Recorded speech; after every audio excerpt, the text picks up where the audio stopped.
ਬਹੁਰ ਬਹੁਰ ਅਵਤਾਰ। ਵਾਹਿਗੁਰੂ ਜੀ ਕਾ ਖਾਲਸਾ, ਵਾਹਿਗੁਰੂ ਜੀ ਕੀ ਫਤਿਹ। ਸਾਧ ਸੰਗਤ ਜੀ, ਆਪਾਂ ਨੇ ਸ਼੍ਰੀ ਸੰਤ ਆਸ਼ਰਮ ਸਾਹਿਬ ਤੋਂ ਸੰਗਤਾਂ ਦੀ ਸਲਾਹ ਮਸ਼ਵਰਾ ਅਤੇ ਮਹਾਂਪੁਰਸ਼ਾਂ ਦੀ ਕਿਰਪਾ ਰਹਿਮਤ ਬਖਸ਼ਿਸ਼ ਦੇ ਪਾਤਰ ਬਣਨ ਦੇ ਵਾਸਤੇ ਆਪਣੇ ਚੈਨਲ ਤੇ ਰੂਹਾਨੀ ਸੰਦੇਸ਼ ਗ੍ਰੰਥ ਦੀ ਕਥਾ ਪ੍ਰਾਰੰਭ ਕੀਤੀ ਹੋਈ ਹੈ।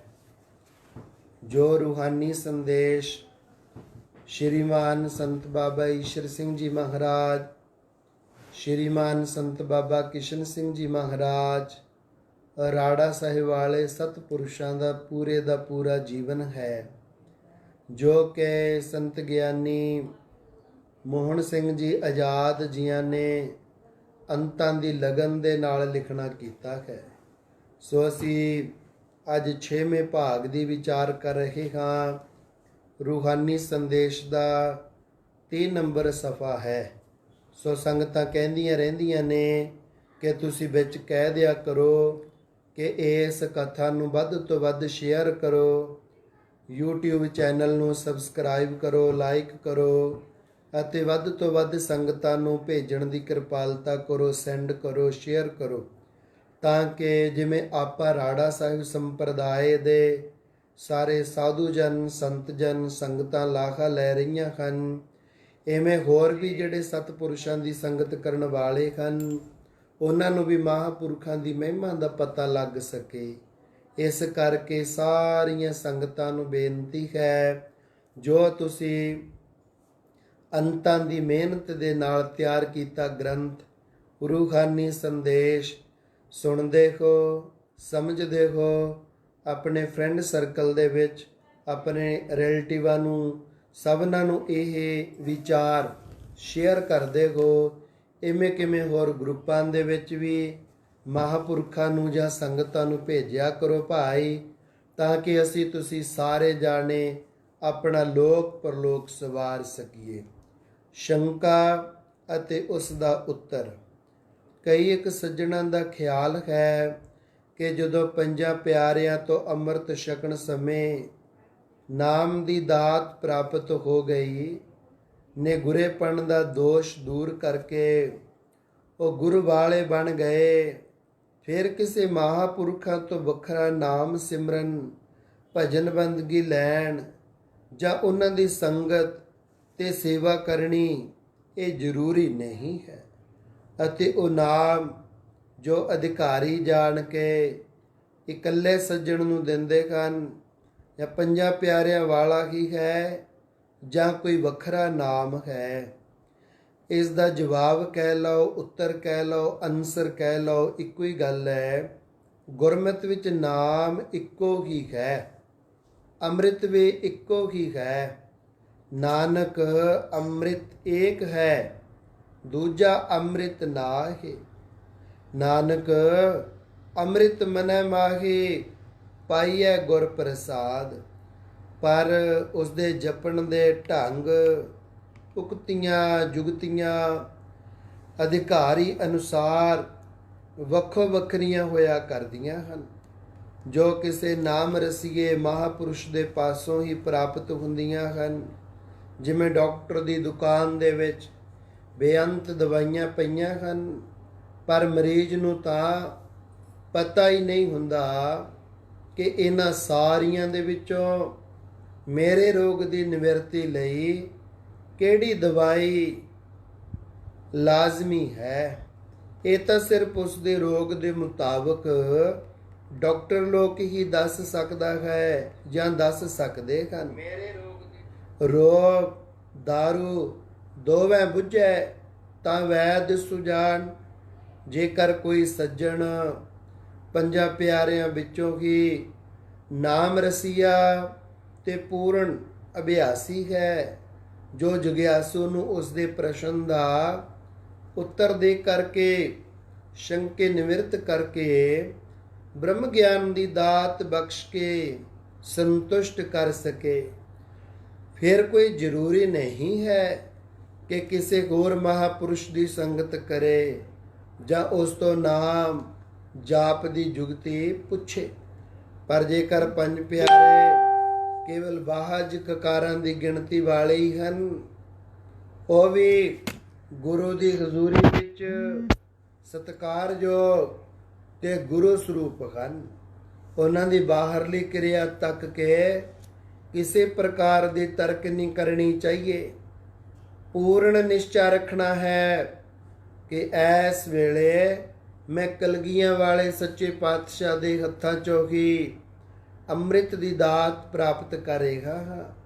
ਮਰਿਆਦਾ ਪੁਰਸ਼ੋਤਮ ਮਹਾਪੁਰਸ਼ ਪਹਿਲਾਂ ਅੰਮ੍ਰਿਤ ਪਾਨ ਕਰਵਾ ਕੇ ਅਧਿਕਾਰੀ ਪੁਰਸ਼ ਨੂੰ, ਗੁਰਮੁਖ ਪਿਆਰੇ ਨੂੰ ਬਾਅਦ ਵਿੱਚ ਨਾਮ ਜਪਣ ਦੀ ਜੁਗਤੀ ਦੱਸਿਆ ਕਰਦੇ ਹਨ। ਗੁਰਮੰਤਰ ਤੇ ਮੂਲ ਮੰਤਰ ਉਹ ਪੰਜਾਂ ਪਿਆਰਿਆਂ ਵਾਲਾ ਹੀ ਹੋਇਆ ਕਰਦਾ ਹੈ, ਜੋ ਪਰੰਪਰਾ ਤੋਂ ਚੱਲਿਆ ਆਉਂਦਾ ਹੈ। ਪਰ ਉਸ ਦੇ ਅਭਿਆਸ ਕਰਨ ਦੀ ਜੁਗਤੀ, ਮਨ ਦੇ ਰੋਕਣ ਦਾ ਢੰਗ, ਫੁਰਨਿਆਂ ਤੇ ਕਾਬੂ ਪਾਉਣ ਦਾ ਤਰੀਕਾ, ਇਹ ਤਾਂ ਕਿਸੇ ਅਭਿਆਸੀ ਗੁਰਮੁਖ ਸਤਪੁਰਸ਼ ਦੀ ਸੰਗਤ ਦੁਆਰਾ ਹੀ ਪ੍ਰਾਪਤ ਹੋਇਆ ਕਰਦਾ ਹੈ। ਸੋ ਇਹ ਸ਼ੰਕਾ ਨਹੀਂ ਬਣ ਸਕਦੀ ਕਿ ਅੰਮ੍ਰਿਤ ਛਕਣ ਤੋਂ ਬਾਅਦ ਨਾਮ ਜਪਣ ਦਾ ਤਰੀਕਾ ਕਿਉਂ ਪੁੱਛਿਆ ਜਾਂਦਾ ਹੈ। ਅੰਮ੍ਰਿਤ ਤਾਂ ਬਹੁਤ ਸਾਰੇ ਛਕ ਲੈਂਦੇ ਹੈ, ਪਰ ਜੋ ਗੁਰਮੁਖ ਜਨ ਕਿਸੇ ਸੰਤ ਪੁਰਸ਼ ਦੀ ਸੰਗਤ ਦੁਆਰਾ ਗੁਰ ਸ਼ਬਦ ਦੀ ਕਮਾਈ ਕਰਦੇ ਹਨ, ਉਹਨਾਂ ਦੇ ਦਰਸ਼ਨ ਵਾਸਤੇ ਦੁਨੀਆ ਕਿਉਂ ਉਤਾਵਲੀ ਹੋ ਕੇ ਰਸਤਿਆਂ ਵੱਲ ਤੱਕਦੀ ਰਹਿੰਦੀ ਹੈ। ਇਸ ਦਾ ਕਾਰਨ ਇਹ ਹੈ ਕਿ ਉਹਨਾਂ ਨੇ ਸ਼ਬਦ ਸੁਰਤ ਦੇ ਮੇਲ ਦੁਆਰਾ ਨਾਮ ਦੀ ਕਮਾਈ ਕੀਤੀ ਹੈ। ਇਸੇ ਕਰਕੇ ਉਹ ਦੁਨੀਆ ਉੱਤੇ ਸੂਰਜ ਵਾਂਗ ਚਮਕਦੇ ਹਨ। ਗੁਰੂ ਨਾਨਕ ਦੇਵ ਜੀ ਮਹਾਰਾਜ ਤੋਂ ਲੈ ਕਰਕੇ ਸਾਰੇ ਸਤਿਗੁਰਾਂ ਦੇ ਸਮੇਂ ਗੁਰਮੁਖ ਜਨ, ਬਾਬਾ ਬੁੱਢਾ ਜੀ ਜੈਸੇ ਬ੍ਰਹਮ ਗਿਆਨੀ ਅੱਗੇ ਗੁਰਮਤ ਦਾ ਪ੍ਰਚਾਰ ਕਰਦੇ ਤੇ ਨਾਮ ਜਪਾਉਂਦੇ ਸਨ। ਗੁਰੂ ਨਾਨਕ ਦੇਵ ਜੀ ਨੇ ਸ਼ਿਵਨਾਵ ਰਾਜੇ ਦੇ ਸਾਲਸਰਾਏ ਜੋਹਰੀ ਵਰਗੇ ਗੁਰਮੁਖ ਪਦਵੀ ਦੇ ਮਾਲਕ ਬਣਾਏ। ਤੀਸਰੇ ਪਾਤਸ਼ਾਹ ਜੀ ਨੇ ਨਾਮ ਜਪਣ ਵਾਸਤੇ ਗੁਰਮੁਖ ਪਦਵੀ ਦੀਆਂ 22 ਮੰਜੀਆਂ ਗੁਰਸਿੱਖਾਂ ਨੂੰ ਅਤੇ 72 ਪੀੜੇ ਮਾਈਆਂ ਨੂੰ ਬਖਸ਼ੇ। ਚੌਥੇ ਪਾਤਸ਼ਾਹ ਜੀ ਨੇ ਭਾਈ ਗੁਰਦਾਸ ਸਾਹਿਬ ਜੀ ਦੀ ਡਿਊਟੀ ਆਗਰੇ ਦੀ ਸੰਗਤ ਨੂੰ ਉਪਦੇਸ਼ ਕਰਨ ਵਾਸਤੇ ਲਗਾਈ। ਪੰਚਮ ਪਾਤਸ਼ਾਹ ਜੀ ਨੇ ਮਾਧੋਦਾਸ ਸੋਢੀ ਨੂੰ ਕਸ਼ਮੀਰ ਭੇਜਿਆ। ਛੇਵੇਂ ਪਾਤਸ਼ਾਹ ਜੀ ਨੇ ਆਪ ਦੇ ਸਮੇਂ ਭਾਈ ਗੜੀਆ ਜੀ ਗੁਜਰਾਤ ਵੱਲ ਭੇਜੇ। ਸਤਵੇਂ ਪਾਤਸ਼ਾਹ ਜੀ ਨੇ ਆਪ ਦੇ ਹੁਕਮਾਂ ਨਾਲ ਭਾਈ ਗੋਂਦਾ ਕਾਬਲ ਪਹੁੰਚਾਇਆ ਪ੍ਰਚਾਰ ਵਾਸਤੇ, ਜਿਸ ਨੇ ਆਪਣੇ ਧਿਆਨ ਨਾਲ ਹਜ਼ੂਰ ਦੇ ਚਰਨਾਂ ਨੂੰ ਜੱਫਾ ਪਾ ਕੇ 4 ਪਹਿਰ ਸਿੰਘਾਸਨ ਤੇ ਬਿਠਾਈ ਰੱਖਿਆ। ਇਸੇ ਤਰ੍ਹਾਂ 9ਵੇਂ ਪਾਤਸ਼ਾਹ ਜੀ ਨੇ ਭਾਈ ਮੇਹੇ ਦੀ ਘਾਲ ਤੋਂ ਪ੍ਰਸੰਨ ਹੋ ਕੇ ਉਸ ਨੂੰ ਮੰਜੀ ਦਿੱਤੀ। 10ਵੇਂ ਪਾਤਸ਼ਾਹ ਜੀ ਨੇ ਅੰਮ੍ਰਿਤ ਦੀ ਦਾਤ ਬਖਸ਼ ਕੇ ਮੌਜੂਦਗੀ ਵਿੱਚ ਪੰਜਾਂ ਪਿਆਰਿਆਂ, ਇੱਥੇ ਬਹਿ ਜਾਣਗੇ ਆ ਕੇ ਥੱਲੇ, ਇੱਥੇ ਗੱਦਾ ਸਿੱਟ ਦੋ। ਪੰਜਾਂ ਪਿਆਰਿਆਂ ਦੀ ਡਿਊਟੀ ਨਾਮ ਜਪਾਉਣ ਤੇ ਅੰਮ੍ਰਿਤ ਛਕਾਉਣ ਤੇ ਲਗਾਈ। ਜਿਉਂ ਗੁਰੂ ਇਤਿਹਾਸ ਵਿੱਚ ਬੇਅੰਤ ਉਦਾਹਰਣ ਮਿਲਦੇ ਹਨ। ਦਸ਼ਮੇਸ਼ ਜੀ ਦੇ ਜੋਤੀ ਜੋਤ ਸਮਾਉਣ ਤੋਂ ਬਾਅਦ ਤਾਂ ਗੁਰਮੁਖਾਂ ਮਹਾਪੁਰਸ਼ਾਂ ਦੀ ਸੰਗਤ ਦੁਆਰਾ ਕਿ ਪ੍ਰੇਮੀ ਜਗਿਆਸੂਆਂ ਨੇ ਉੱਚ ਪਦਵੀਆਂ ਪ੍ਰਾਪਤ ਕੀਤੀਆਂ, ਜਿਵੇਂ ਪੰਜਾਂ ਪਿਆਰਿਆਂ ਦੀਆਂ ਅਤੇ ਭਾਈ ਕਨ੍ਹਈਆ ਜੀ ਸਮੇਂ ਸਤਪੁਰਸ਼ਾਂ ਦੀਆਂ ਅੱਗੇ ਸੰਪਰਦਾਵਾਂ ਚੱਲ ਪਈਆਂ। ਬ੍ਰਹਮ ਗਿਆਨੀ ਗੁਰਮੁਖ ਮਹਾਪੁਰਸ਼ਾਂ ਨੂੰ ਹੀ ਅੱਗੇ ਨਾਮ ਜਪਾਉਣ ਦਾ ਅਧਿਕਾਰ ਹੈ, ਹਰੇਕ ਨੂੰ ਨਹੀਂ। ਜਨ ਨਾਨਕ ਧੂੜ ਮੰਗੈ ਤਿਸ ਗੁਰ ਸਿੱਖ ਕੀ, ਜੋ ਆਪ ਜਪੈ ਅਵਰੈ ਨਾਮ ਜਪਾਵੈ। ਨਾਮ ਅਭਿਆਸ ਦਾ ਢੰਗ ਤਰੀਕਾ।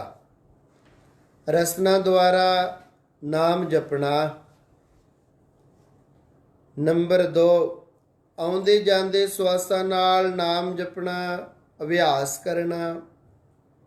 ਇੱਥੇ ਪੁੱਜ ਕੇ ਤਾਂ ਰਸਨਾ ਵੀ ਨਹੀਂ ਹਿੱਲਿਆ ਕਰਦੀ। ਬਿਨ ਜਿਹਵਾ ਜੋ ਜਪੈ ਕੇ ਆਏ, ਕੋਈ ਜਾਣੈ ਐਸਾ ਨਾਉ। ਬਿਨ ਰਸਨਾ ਉਸਤਤ ਕਰਾਏ। ਫਿਰ ਅੱਗੇ ਜਾ ਕੇ ਤਾਂ ਸਵਾਸਾਂ ਦੀ ਹਰਕਤ ਵੀ ਮੱਧਮ ਪੈ ਜਾਇਆ ਕਰਦੀ ਹੈ। ਉੱਥੇ ਤਾਂ ਕੇਵਲ ਸੁਰਤ ਹੀ ਕੰਮ ਕਰਿਆ ਕਰਦੀ ਹੈ। ਤੀਸਰਾ ਨੰਬਰ ਹੈ ਸੁਰਤੀ ਨਾਲ ਸਿਮਰਨ ਦਾ ਹੋਣਾ। ਚੌਥਾ ਨੰਬਰ ਹੈ ਇਸ ਤੋਂ ਅੱਗੇ ਤ੍ਰਿਕੁਟੀ ਤੋਂ ਉੱਪਰ ਜਾ ਕੇ ਕੁਝ ਕਰਨਾ ਵੀ ਨਹੀਂ ਪੈਂਦਾ, ਸਗੋਂ ਚਸ਼ਮੇ ਤੋਂ ਜਲ ਵਗਣ ਦੀ ਤਰ੍ਹਾਂ ਆਪਣੇ ਆਪ ਹੀ ਹੋਈ ਜਾਂਦਾ ਹੈ। ਕੇਵਲ ਖਿਆਲ ਦੇ ਰੋਕਣ ਨਾਲ ਸੁਣਨ ਦੀ ਲੋੜ ਹੈ। ਤੂੰ ਵੀ ਥੱਲੇ ਉਤਰ ਜਾ। ਇਸ ਤੋਂ ਅੱਗੇ ਜਾ ਕੇ ਸਰੀਰ ਦੇ ਜਿਤਨੇ ਰੋਮ ਹਨ, ਉਹਨਾਂ ਸਾਰਿਆਂ ਚੋਂ ਗੁਰ ਸ਼ਬਦ ਦੀ ਆਵਾਜ਼ ਸੁਣਾਈ ਦਿਆ ਕਰਦੀ ਹੈ। ਫਿਰ ਸਾਰੇ ਤੱਤਾਂ ਚੋਂ ਨਾਮ ਦੀ ਧੁਨੀ ਆਉਣ ਲੱਗ ਜਾਂਦੀ ਹੈ। ਕੋਈ ਮਹਾਪੁਰਸ਼ ਪਰਾਬਾਣੀ, ਬਸੰਤੀ, ਮਧਮਾ ਤੇ ਬੈਖੜੀ ਬਾਣੀ ਦੁਆਰਾ ਅਭਿਆਸ ਕਰਾਉਂਦੇ ਹੋਏ ਸੁਰਤ ਨੂੰ ਨਾਭੀ ਜਾਂ ਗਿਰਦੇ ਵਿੱਚ ਟਿਕਾਉਣਾ ਦੱਸਦੇ ਹਨ। ਅਤੇ ਕਈ ਉੱਪਰ ਤ੍ਰਿਕੁਟੀ ਜਾਂ 10ਵੇਂ ਦੁਆਰ ਵਿੱਚ ਸੁਰਤ ਨੂੰ ਲਿਜਾਣ ਦਾ ਉਪਦੇਸ਼ ਕਰਿਆ ਕਰਦੇ ਹੈ। ਇਹ ਨਾਮ ਜਪਣ ਦੀਆਂ ਜੋ ਜੁਗਤੀਆਂ ਨੇ, ਉਹ ਮਹਾਪੁਰਸ਼ਾਂ ਪਾਸੋਂ ਹੀ ਪ੍ਰਾਪਤ ਹੋ ਸਕਦੀਆਂ ਹਨ। ਜਿਹੜੇ ਕਿਤਾਬੀ ਕੀੜੇ ਹਨ ਜਾਂ ਆਪਣੇ ਆਪ ਨੂੰ ਮਿਸ਼ਨਰੀ ਸਮਝਦੇ ਹਨ, ਕੌਮਨਿਸਟ ਜਾਂ ਕਾਮਰੇਡ ਸਮਝਦੇ ਹਨ, ਉਹ ਇਹਨਾਂ ਅਵਸਥਾ ਬਾਰੇ ਕੋਈ ਬਹੁਤਾ ਵਿਖਿਆਨ ਨਹੀਂ ਕਰ ਸਕਦੇ, ਕਿਉਂਕਿ ਉਹ ਤਾਂ ਨਾਮ ਸਿਮਰਨ ਭਜਨ ਬੰਦਗੀ ਨੂੰ ਮੰਨਦੇ ਹੀ ਨਹੀਂ।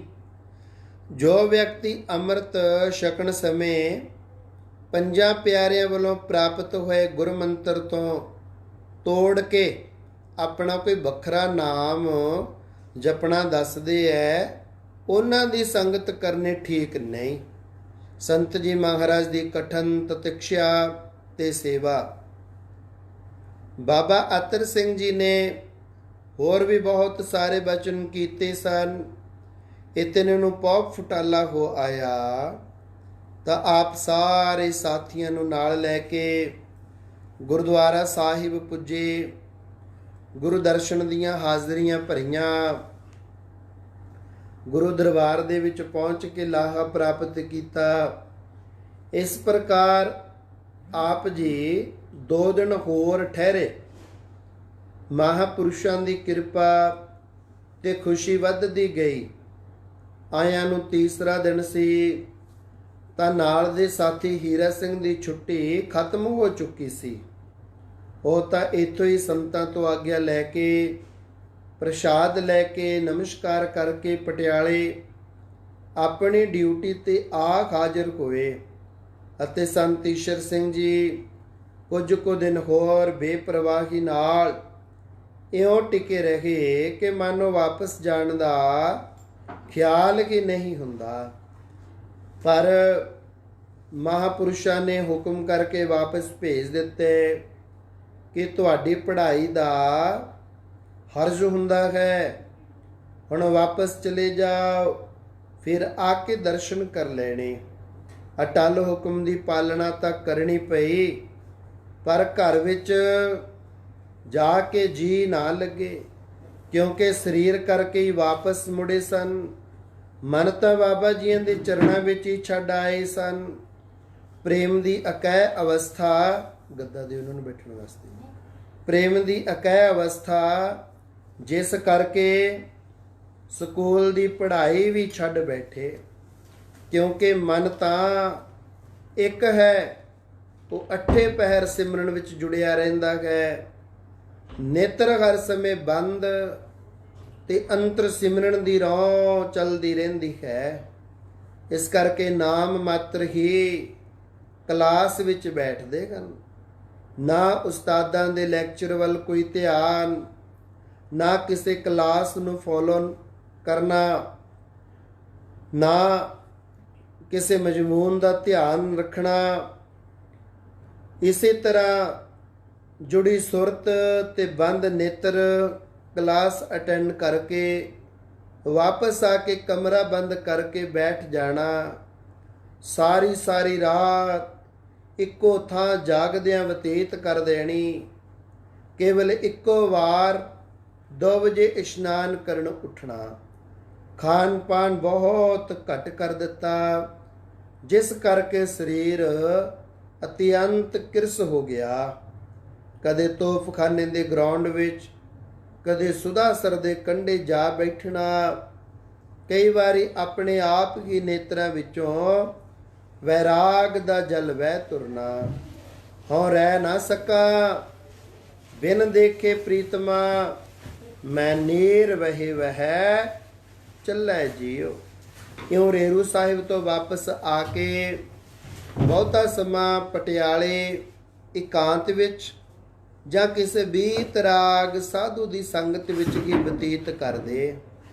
ਕਦੀ ਕਦੀ ਛੁੱਟੀ ਵਾਲੇ ਦਿਨ ਮਾਤਾ ਜੀ ਨੂੰ ਮਿਲਣ ਘਰ ਵੀ ਆ ਜਾਇਆ ਕਰਦੇ, ਪਰ ਬਹੁਤਾ ਉਪਰਾਮ ਅਵਸਥਾ ਵਿੱਚ ਹੀ ਰਿਹਾ ਕਰਦੇ ਸਨ।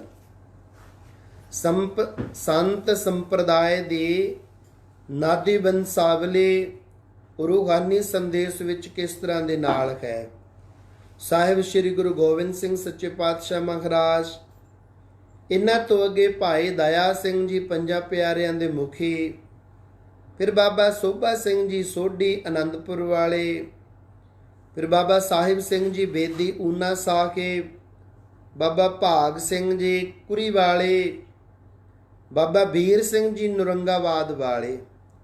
ਇਹਨਾਂ ਤੋਂ ਅੱਗੇ 2 ਪੂਰਨ ਮਹਾਂਪੁਰਖ ਬਾਬਾ ਮਹਾਰਾਜ ਸਿੰਘ ਜੀ ਨੁਰੰਗਾਬਾਦ ਵਾਲੇ ਅਤੇ ਬਾਬਾ ਖੁਦਾ ਸਿੰਘ ਜੀ ਲਾਹੌਰ ਵਾਲੇ।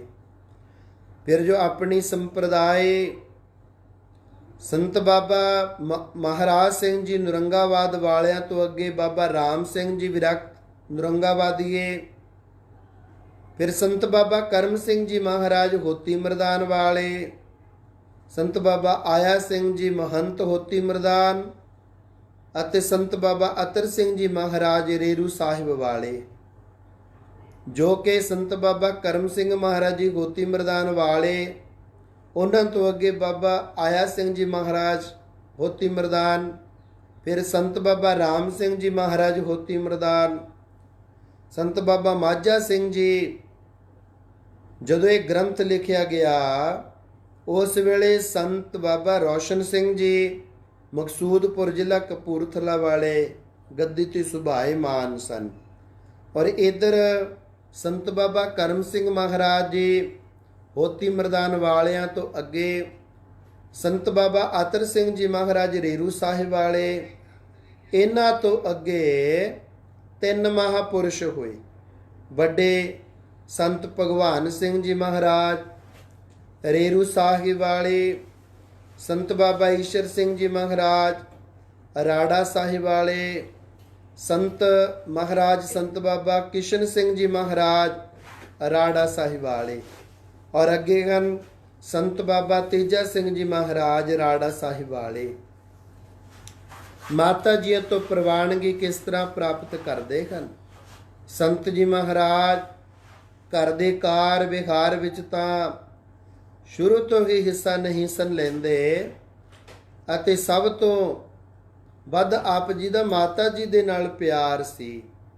ਮਾਤਾ ਜੀ ਵੀ ਆਪ ਜੀ ਨੂੰ ਪ੍ਰਾਣਾਂ ਦਾ ਆਸਰਾ ਤੇ ਅੱਖਾਂ ਦਾ ਤਾਰਾ ਸਮਝਦੇ।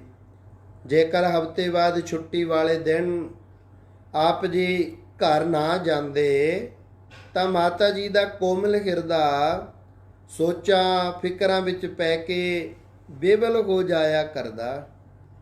ਉਸ ਦਿਨ ਪੁੱਤਰ ਦੇ ਵਤਸਲ ਪਿਆਰ ਵਿੱਚ ਪ੍ਰਸ਼ਾਦ ਪਾਣੀ ਵੀ ਨਾ ਛਕਦੇ। ਪੁੱਤਰ ਵੀ ਜਿਹੜਾ ਜਗਤ ਦਾ ਰਹਿਬਰ, ਦੁਨੀਆ ਦਾ ਤਾਰਕ, ਤੇ ਰੱਬੀ ਕਾਰਕ। ਪਰ ਇਸ ਭੋਲੀ ਮਾਂ ਨੂੰ ਕੀ ਪਤਾ ਹੈ ਕਿ ਇਸ ਬਾਲਕੇ ਦਾ ਜਿਹਦਾ ਮੈਂ ਇਤਨਾ ਜ਼ਿਆਦਾ ਫਿਕਰ ਕਰਦੀ ਹਾਂ, ਉਸਨੇ ਉਹਦੇ ਤੱਕ ਕੇਵਲ ਦਰਸ਼ਨਾਂ ਨਾਲ ਹੀ ਲੱਖਾਂ ਪ੍ਰਾਣੀਆਂ ਦੇ ਫਿਕਰ ਅਤੇ ਝੋਰੇ ਮਿਟ ਜਾਇਆ ਕਰਨੇ ਹੈ। ਜਿਸ ਦੇ ਦੀਦ ਬਿਨਾ ਮੈਂ ਇਤਨਾ ਵਿਆਕੁਲ ਹੋ ਰਹੀ ਹਾਂ, ਉਸ ਦੇ ਤਾਂ ਦਰਸ਼ਨਾਂ ਦੀ ਤਾਂਘ ਵਿੱਚ ਸ਼ਰਧਾਲੂ ਪ੍ਰੇਮੀ ਆਪਣੇ ਨੇਤਰਾਂ ਦੇ ਸੜਕ ਬਣਾ ਕੇ ਹੰਝੂਆਂ ਦੇ ਖਾਰ ਭੇਟਾ ਕਰਿਆ ਕਰਨਗੇ। ਪਰ ਮਾਂ ਦੇ ਦਿਲ ਵਰਗਾ ਹੋਰ ਕਿਸੇ ਦਾ ਪੁੱਤਰ ਤੇ ਪਿਆਰ ਵਾਸਤੇ ਹਿਰਦਾ ਨਹੀਂ ਹੋਇਆ ਕਰਦਾ। ਸਿਆਣਿਆਂ ਦਾ ਕਥਨ ਹੈ, ਸਾਕ ਮਾਂ ਪੁੱਤ ਹੋਰ ਗੰਢ ਧੁੱਪ। ਹੈ ਵੀ ਠੀਕ। ਪੁੱਤਰ ਮਾਂ ਦੀਆਂ ਅੱਖਾਂ ਦੀ ਰੌਸ਼ਨੀ ਤੇ ਦਿਲ ਦਾ ਟੁਕੜਾ ਹੋਇਆ ਕਰਦਾ ਹੈ। ਇੱਕ ਇਸਤਰੀ ਕਿਸੇ ਵੇਲੇ ਹੋਰ ਸੰਬੰਧੀਆਂ ਨੂੰ ਤਾਂ ਛੱਡ ਸਕਦੀ ਹੈ, ਪਰ ਪੁੱਤਰ ਨੂੰ ਅੱਖਾਂ ਤੋਂ ਦੂਰ ਨਹੀਂ ਕਰ ਸਕਦੀ। ਪੁੱਤਰ ਦੇ ਦੁੱਖ ਨਹੀਂ ਸਹਾਰ ਸਕਦੀ। ਪੂਰਨ ਦੇ ਵਿਯੋਗ ਦੇ ਵਿੱਚ ਇਛਰਾਂ ਅੰਨੀ ਹੋ ਗਈ ਸੀ। ਸਰਵਣ ਦੀ ਮੌਤ ਸੁਣ ਕੇ ਅੰਧਲੀ ਨੇ ਪ੍ਰਾਣ ਤਿਆਗ ਦਿੱਤੇ ਸਨ। ਮਾਂ ਦੀ ਮਮਤਾ ਸਭ ਪਿਆਰਾਂ ਤੋਂ ਉੱਪਰ ਹੋਇਆ ਕਰਦੀ ਹੈ। ਆਪ ਜੀ ਨੇ ਘਰ ਛੱਡਣ ਤੋਂ ਪਹਿਲਾਂ ਮਾਤਾ ਜੀ ਤੋਂ ਪ੍ਰਵਾਨਗੀ ਤੇ ਆਗਿਆ ਲੈਣੀ ਜ਼ਰੂਰੀ ਸਮਝੀ, ਕਿਉਂਕਿ ਆਗਿਆਕਾਰੀ ਤੇ ਵਫਾਦਾਰ ਬੱਚਿਆਂ ਦਾ ਇਹੋ ਹੀ ਅਸੂਲ ਹੈ। ਜੋ ਕੰਮ ਕਰਨਾ ਮਾਤਾ ਦੀ ਆਗਿਆ ਨਾਲ। ਜਦੋਂ ਮਾਤਾ ਜੀ ਤੋਂ ਰੀਰੂ ਸਾਹਿਬ ਜਾਣ ਦੀ ਆਗਿਆ ਮੰਗੀ, ਉਹ ਆਪਣੇ ਨੇਕ ਸੁਗੜ ਲਾਇਕ ਤੇ ਆਗਿਆਕਾਰ ਜਾਂ ਆਗਿਆ ਪਾਲਕ ਗੁਰਮੁਖ ਪੁੱਤਰ ਨੂੰ ਕਦੋਂ ਕਹਿ ਸਕਦੇ ਸਨ। ਮਸਾਂ ਸਿੱਖਾਂ ਸਿੱਖਦਿਆਂ ਨਿਰੰਕਾਰ ਨੇ ਪੁੱਤਰ ਦੀ ਦਾਤ ਬਖਸ਼ੀ ਸੀ। ਉਹ ਵੀ ਸਾਧੂ ਬਣ ਕੇ ਬਾਹਰ ਜਾ ਰਿਹਾ ਹੋਵੇ। ਸਾਧੂ ਬਣਨ ਦਾ ਨਾਮ ਸੁਣ ਕੇ ਵਿਛੋੜੇ ਦਾ ਚਿੱਤਰ ਉਹਨਾਂ ਦੇ ਸਾਹਮਣੇ ਆ ਗਿਆ। ਅੱਖਾਂ ਨੇ ਹੰਝੂਆਂ ਦੀ ਝੜੀ ਲਗਾ ਦਿੱਤੀ। ਬੜਾ ਵੈਰਾਗ ਕਰਨ ਲੱਗ ਗਏ। ਭਾਵੇਂ ਸਾਧੂ ਬਣਨਾ ਬੜਾ ਚੰਗਾ ਹੈ, ਪਰ ਕੋਈ ਵੀ ਮਾਂ ਆਪਣੇ ਪੁੱਤਰ ਨੂੰ ਸਾਧੂ ਬਣਿਆ ਨਹੀਂ ਵੇਖ ਸਕਦੀ। ਆਪ ਜੀ ਆਪਣੇ ਮਨ ਦਾ ਦ੍ਰਿੜ ਸੰਕਲਪ ਕਰ ਹੀ ਚੁੱਕੇ ਸਨ, ਪਰ ਮਾਤਾ ਜੀ ਦੀ ਪ੍ਰਵਾਨਗੀ ਦੀ ਮੋਹਰ ਵੀ ਜ਼ਰੂਰੀ ਸਮਝਦੇ ਸਨ। ਇਉਂ ਕਈ ਦਿਨ ਵਿਚਾਰ ਹੁੰਦੀ ਰਹੀ। ਅਖੀਰ ਨੂੰ ਆਪਣੇ ਲਾਲ ਦੇ ਮਨ ਦਾ ਪੱਕਾ ਹੱਠ ਵੇਖ ਕੇ ਅਤੇ ਦਲੀਲਾਂ ਤੇ ਕਾਇਲ ਹੋ ਕੇ ਮਾਤਾ ਜੀ ਮੰਨ ਹੀ ਗਏ। ਨਾਲ ਹੀ ਕੁਝ ਸ਼ਰਤਾਂ ਵੀ ਰੱਖ ਦਿੱਤੀਆਂ। ਉਹ ਆਪਣੇ ਸਜੋਗ ਤੇ ਨੇਕ ਪੁੱਤਰ ਨੂੰ ਪੂਰਨ ਤੌਰ ਅਤੇ ਸਹੀ ਅਰਥਾਂ ਵਿੱਚ ਸਾਧੂ ਵੇਖਣ ਦੇ ਚਾਹਵਾਨ ਸਨ। ਇਸ ਲਈ ਸੁਗੜ ਮਾਂ ਨੇ ਸਾਧੂ ਬਣਨ ਦੇ ਕੁਝ ਗੁਣ ਅਤੇ ਔਗਣ ਵੀ ਸੰਤ ਮਹਾਰਾਜ ਸ਼੍ਰੀਮਾਨ ਸੰਤ ਬਾਬਾ ਈਸ਼ਰ ਸਿੰਘ ਮਹਾਰਾਜ ਜੀ ਨੂੰ ਦੱਸਣਾ ਕੀਤੇ। ਆਗਿਆ ਜਨਨੀ ਤੇ ਚਹੀ ਸੋ ਸੁਣ ਕੇ ਤਤਕਾਲ ਰੋਦਨ ਕਰ ਵਿਆਕੁਲ ਪਈ। ਸੁਤ ਵਿਯੋਗ ਦੁਖ ਨਾਲ ਕਈ ਮਾਸ ਇਸ ਆਸ ਮੈਂ ਖਾਸ ਮਾਤ ਸੁਖ ਕਹੇ ਚਲਿਓ ਬਹਿਸ ਬਿਨ ਤਹਿਸ ਕੁਛ ਓੜਕ ਉਨ ਹਠ ਹੇਰ। ਤੋ ਉਨ ਔਗਣ ਗੁਣ ਵੜੇ ਸਾਧੂ ਹੋਣ ਕੇ ਗਾਏ। ਕਹਿਓ ਸਾਧੂ ਬੇਸ਼ੱਕ ਬਣੋ ਪਰ ਰਹਿਓ ਏਸ ਭਾਏ। ਜਰ ਜੋਰੂ ਜ਼ਮੀਨ ਤਰੈ ਦੁਖਦ ਉਪਾਦ ਅਸਾਦ। ਲਖੋ ਰਾਖੋ ਤਿਆਗ ਦ੍ਰਿੜ ਚਾਖੋ ਹਰ ਰਸ ਸੁਆਦ। ਤੋ ਮਮ ਕੁਛ ਪੀ ਸਫਲ ਹੋਏ ਰੁਖ ਸਮ ਪਰ ਸੁਖਦਾਨ। ਭਾਵਤ ਭਾਵਤ ਕੀਜੀਐ ਜਾਵਤ ਆਵਤ ਪ੍ਰਾਣ। ਮਾਂ ਨੇ ਕਿਹਾ, ਲਾਲ ਜੀ ਬੇਸ਼ੱਕ ਮੈਂ ਨਹੀਂ ਚਾਹੁੰਦੀ ਕਿ ਪੁੱਤਰ ਮੇਰੇ ਜਿਉਂਦੇ ਜੀ ਅੱਖਾਂ ਤੋਂ ਓਹਲੇ ਹੋਵੇਂ। ਪਰ ਇਸ ਨੇਕ ਕੰਮ ਵਾਸਤੇ ਰੋਕ ਪਾਉਣੀ ਵੀ ਠੀਕ ਨਹੀਂ ਸਮਝਦੀ। ਮਾਤਾ ਰਤਨ ਕੌਰ ਜੀਆਂ ਨੇ ਸੰਤ ਜੀ ਮਹਾਰਾਜ ਨੂੰ ਜੋ ਬਚਨ ਕੀਤੇ, ਇੱਕ ਤਾਂ ਜਿਤਨਾ ਚਿਰ ਮੇਰਾ ਸਰੀਰ ਹੈ ਤੁਸੀਂ ਘਰ ਛੱਡ ਕੇ ਕਿਤੇ ਨਾ ਜਾਓ, ਮੇਰੀਆਂ ਅੱਖਾਂ ਅੱਗੇ ਹੀ ਰਹਿਣਾ। ਦੂਜੀ ਗੱਲ ਹੈ, ਜੇਕਰ ਸਾਧੂ ਬਣਨਾ ਹੀ ਹੈ ਤਾਂ ਫਿਰ ਇੱਕ ਵਾਰੀ ਕੁੱਲ ਦਾ ਨਾਮ ਰੌਸ਼ਨ ਕਰ ਦੇਣਾ। ਫਕੀਰੇ ਦੀ ਚਿੱਟੀ ਚਾਦਰ ਨੂੰ ਦਾਗ ਨਾ ਲੱਗ ਜਾਵੇ। ਜ਼ਰ, ਜੋਰੂ, ਜ਼ਮੀਨ, ਇਹ ਤਿੰਨਾਂ ਉਪਾਧੀਆਂ ਤੋਂ ਦੂਰ ਰਹਿਣਾ, ਫੇਰ ਤਾਂ ਬੱਚਾ ਮੇਰੀ ਵੀ ਕੁੱਖ ਸਫਲੀ ਹੈ। ਸੰਤ ਮਹਾਰਾਜ ਜੀ ਨੇ ਉੱਤਰ ਦਿੱਤਾ, ਮਾਤਾ ਜੀ ਤੁਹਾਡੇ ਬਜ਼ੁਰਗਾਂ ਦੀਆਂ ਅਸੀਸਾਂ ਚਾਹੀਦੀਆਂ ਹਨ, ਫਿਰ ਪਰਮੇਸ਼ਰ ਆਪਣੇ ਬਿਰਧ ਬਾਣੇ ਦੀ ਲਾਜ ਆਪ ਰੱਖਦਾ ਹੈ। ਮਾਂ ਦੀ ਪ੍ਰਵਾਨਗੀ ਮਿਲ ਗਈ। ਧਨ ਹੈ ਇਹੋ ਜਿਹੀ ਬੜਭਾਗਣ ਜਨਨੀ। ਗੁਰਬਾਣੀ ਵਿੱਚ ਇਹੋ ਜਿਹੀਆਂ ਮਾਤਾਵਾਂ ਨੂੰ ਧਨਤਾ ਯੋਗ ਕਥਨ ਕੀਤਾ ਗਿਆ ਹੈ। ਧਨ ਜਨਨੀ ਜਿਨ ਜਾਇਆ, ਧਨ ਪਿਤਾ ਪ੍ਰਧਾਨ। ਇੱਕ ਪ੍ਰਮਾਣ ਹੈ, ਤਿੰਨ ਧਨ ਜਣੇਂਦੀ ਮਾਂ ਆਏ ਸਫਲ ਸੇ। ਗੋਪੀ ਚੰਦ ਦੀ ਮਾਂ, ਧਰੂਪ ਭਗਤ ਦੀ ਮਾਂ, ਸ਼ੇਖ ਫਰੀਦ ਜੀ ਦੀ ਮਾਂ, ਜਿਨ੍ਹਾਂ ਨੇ ਆਪਣੇ ਬੱਚੇ ਚੰਗੇ ਪਾਸੇ ਲਾਏ, ਉਹ ਅੱਜ ਤੱਕ ਯਾਦ ਕੀਤੀਆਂ ਜਾ ਰਹੀਆਂ ਹਨ। ਬ੍ਰਹਮ ਬਿਤ ਮਾਤਰੇਣ ਏਕੋਤਰ ਸੰਤ ਕੁਲੰ ਤਾਰਿਯਣੀ। ਭਾਵ ਜਿਸ ਕੁਲ ਵਿੱਚ ਕੋਈ ਈਸ਼ਰ ਦਾ ਭਗਤ ਬ੍ਰਹਮ ਗਿਆਨੀ ਪੈਦਾ ਹੋਵੇ, ਉਸ ਦੀਆਂ 101 ਕੁਲਾਂ ਤਰ ਜਾਇਆ ਕਰਦੀਆਂ ਹਨ। ਸਕੰਦ ਪੁਰਾਣ ਵਿੱਚ ਲਿਖਿਆ ਹੈ, ਕਲਮ ਪਵਿੱਤਰਮ ਜਨਨੀ ਕਿਰਤਾਰਥ ਵਸੁੰਧਰਾ ਪੁਣਸ਼ਯਤੀ ਚੇਤਨੈ। ਸਾਧ ਸੰਗਤ ਸਤਿਗੁਰੂ ਫਰਮਾਨ ਕਰਦੇ ਹਨ ਕਿ ਉਹ ਮਾਤਾ ਧਨ ਹੈ, ਔਰ ਸਕੰਦ ਪੁਰਾਣ ਬਾਰੇ ਦੱਸਦੇ ਹਨ, ਜੋ ਪਰਮੇਸ਼ਰ ਦੇ ਨਾਮ ਜਪਣ ਵਾਲਾ ਪੂਰਨ ਮਹਾਪੁਰਸ਼ ਹੈ, ਉਸ ਤਤਵੇ ਤੇ ਬ੍ਰਹਮ ਗਿਆਨੀ ਦੀਆਂ ਸਮੂਹ ਕੁਲਾਂ ਪਵਿੱਤਰ ਹੋ ਜਾਇਆ ਕਰਦੀਆਂ ਹਨ। ਉਸ ਦੀ ਜਨਮਦਾਤੀ ਮਾਤਾ ਵੀ ਕ੍ਰਿਤ ਕ੍ਰਿਤ ਧਨਤਾ ਯੋਗ ਹੋ ਜਾਂਦੀ ਹੈ। ਉਸ ਦੀ ਕੁੱਲ ਸਫਲੀ ਹੈ, ਅਤੇ ਜਿਸ ਥਾਂ ਉਸ ਦਾ ਜਨਮ ਹੁੰਦਾ ਹੈ, ਜਿੱਥੇ ਉਸ ਦੀ ਰਿਹਾਇਸ਼ ਹੁੰਦੀ ਹੈ, ਉਹ ਧਰਤੀ ਵੀ ਬੜੇ ਪੁੰਨਾ ਭਾਗਾਂ ਵਾਲੀ ਭਾਗਸ਼ਾਲੀ ਬਣ ਜਾਇਆ ਕਰਦੀ ਹੈ। ਗੁਰਬਾਣੀ ਦਾ ਪ੍ਰਮਾਣ ਹੈ, ਧਨ ਸੋ ਗਾਓ, ਧਨ ਸੋ ਠਾਓ, ਧਨ ਪੁਨੀਤ ਕੁਟੰਬ ਸਭ ਲੋਏ। ਜਿਨ ਪੀਆ ਸਾਰ ਰਸ ਤਜੇ ਆਨ ਰਸ, ਹੋਏ ਰਸ ਮਗਨ ਡਾਰੇ ਬਿਖ ਖੋਏ। ਧਨ ਪਈ ਤਿਨ ਕੀ ਜਨਨੀ, ਕੁਲ ਪਾਵਨ ਤਾਗੇ ਕਰੀ ਜਗ ਸਾਰੀ। ਭੂਮੀ ਸੋ ਪੁੰਨ ਵਤੀ ਕਰ ਸੋ ਸਭ ਖੀ ਸੁਰਤੀ ਅਚਵਾ ਵਿਸਥਾਰੀ।